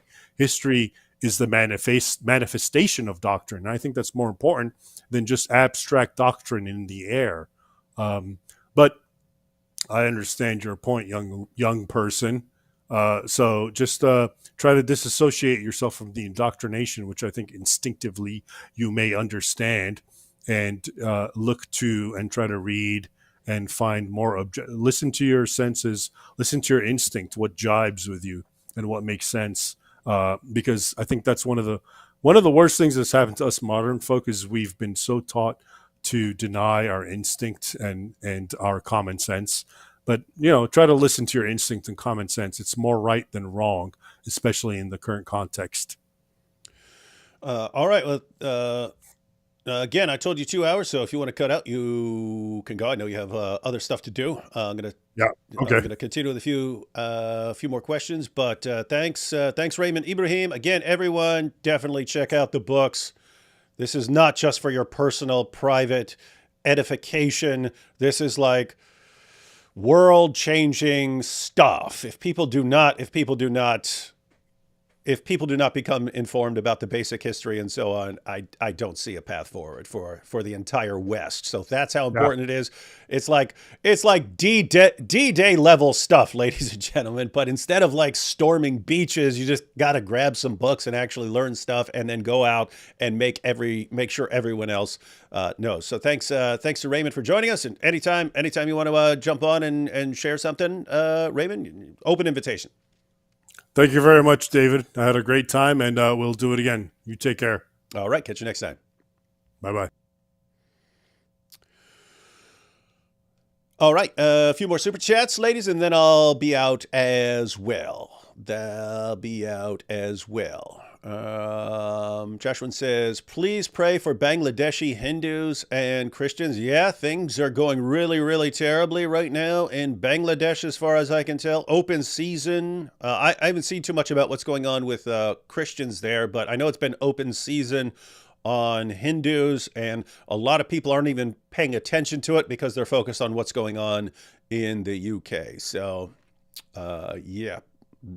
I don't know. Seems like bad situations all over the place right now with Islam. Joshua says, just to give props to Thomas Jefferson, you are correct that he was wrong at first about Muslims. He ran for president on forming the Marines and a Navy to take them out. So yeah, that's another example of people can learn and change their positions. I'm looking to seek asylum somewhere else. UK over. Yeah, just imagine if like every place Islam goes, everyone there has to seek asylum from other places. And then even the Muslims in the area have to seek asylum because they're from the wrong sect of Islam and they're persecuted too. So they have to go somewhere else. And you wonder, like, if the UK, keep in mind, I don't think the UK is actually going to collapse to Islam, but suppose it did. Like, even then, would people still catch on? Or would it be like, oh yeah, well, that's just an unfortunate thing, but that's not real Islam. Real Islam is what's coming for you, Canada. And then if Canada converted to Islam or was forcibly converted to Islam? Are other nations still going to say, well, yeah, that's how it worked for 14 centuries, and that's how it worked in UK and Canada and France. But, hey, USA, just open your hearts to these jihadis. It's like, what? Like, how stupid can we possibly be? Eliyahu says, many of those Middle Eastern Christians despise Chalcedonians, Constantinople, who treated them harshly, and in many cases, like Egypt, barely resisted the tide of Islam, hoping it would be a better regime. That's an ongoing problem as well, that you can view Islam as an ally to take out something else that you are not a fan of, thinking that Islam is going to be better. And it just never is. Whatever you don't like about whatever's going on in your society, Islam is not the solution to it. Eliyahu says, my point is that if they were not so fractured, Middle Eastern Christians could potentially stand a chance against Islam. Panchman says, did you ever find my email? I can resend. Yes, I did. Yes, I just checked for your email a little bit ago and saw that it is not indeed under the name Panch Schmantz, but that was included in your email. So yeah, I saw it. Lloyd says, thanks for responding. I don't believe God is sending Islam. I think that so many people who turned from God are spiritually blinded and deaf to the truth, and it might take a spiritual battle first for them to even be able to hear the truth you both speak. And that is the positive side, is that if people are asleep and you're trying to give them some information, they refuse, Islam will keep pushing until they wake up. In other words, Islam is going to startle people out of their sleep. And so, guys, there are a lot of people listening who weren't listening 5 years ago. So learn some stuff and then share it. Is Galatians 1:8 and Luke 19:41-44 legitimate prophecy about Muhammad and Islam? Well, you've got warnings about false teachers, false prophets, false gospels, and so on. I'm not thinking specifically. I don't think these are like specifically about Muhammad and Islam. There are certain patterns that false teachers, false prophets follow. I have to say that if you talk about beware of false prophets, they come to you in sheep's clothing, but inwardly they are ravening wolves, and you will know them by their fruits. I mean, that talks about a lot of false prophets, but I have to say Muhammad is like the supreme example. I mean, show me a greater example of someone who came along, hey, Christians, Jews, I'm on your side, and later on, I have to subjugate you. Wolf in sheep's clothing, like perfect. And then know them by their fruits. Look at the fruit. Look at the fruit of both Muhammad and the religion that came from him. So I think that Muhammad is kind of the supreme example of like the concept of a false prophet, in that, not just in the New Testament, but in the Old Testament as well. And let's see, last one here. Loaves of Bread said, AP should connect Ray with Michaela Peterson about teaching Islamic history for Peterson Academy. That is Loaves of Bread. Bring that up again when AP is on here, because that is a good suggestion. And AP, since he has done a show with Michaela, has her contact info. So that would actually be a very good connection. And the Jordan Peterson of 2 or 3 years ago might not have been interested in that back when he was, hey, get a pen pal, everyone will get along fine. Now Jordan Peterson is looks like he's starting to realize very quickly what he's actually dealing with. And so lots of people are going to be in that situation. So guys, as horrible and awful as the situation is, when you look around and see all the messed up things that are going on in the world, these are actually good times for people waking up. And so these are good times for spreading important information that needs to be shared. So it's very simple. Depending on how much time you have available, because there are different people who have different amounts of time. Use whatever time you have available, that whatever time you can actually dedicate to what's going on in the world. Use that time effectively to learn some important information and share that important information wherever you can. Guys, that's just how it works. If every person who knows something actually communicated it to one other person, you've just doubled the number of informed people. If you learn one thing and you share it with 10 people who didn't know it, you have just done something very, very helpful. If 10,000 people each share something with 10 people or 100 people, all of a sudden, civilization becomes massively better informed.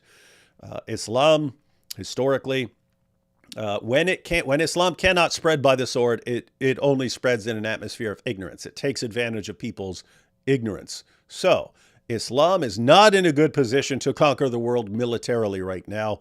Their militaries are backwards compared to Western militaries. That means they can only spread it right now by taking advantage of people's ignorance. So if you want to take away the only advantage Islam has right now, which is the atmosphere of ignorance, just do away with the atmosphere of ignorance by becoming informed. And Islam will not be able to stand against an informed population of free people. Thank you for joining, and we will catch you all next time. For those of you who are channel members, there is a video that is, I share. Oh, I forgot about this. What? Hey, what's this? What does this one do? I forgot what this one did. Hey, what does this do? It did something once. There we go. Fireworks. That's the fireworks. For those of you who are channel members, there is a video that is in the community post. It's a members-only community post. So that'll be live for everyone else tomorrow. So that's my video for tomorrow morning. But if you didn't see it earlier and you're a channel member, it's actually in the community post. You can check that out right now if you want to. Apart from that, so new video in the morning, and then we'll be... I think it'll be This Week in Jihad tomorrow night with Robert. Not sure what the plan is with AP, but I'm sure we've got some, well, I'm sure we'll be live here very soon because there's a lot to discuss about all the crazy stuff that's going on in the world. All right, everyone. I'll catch you next time.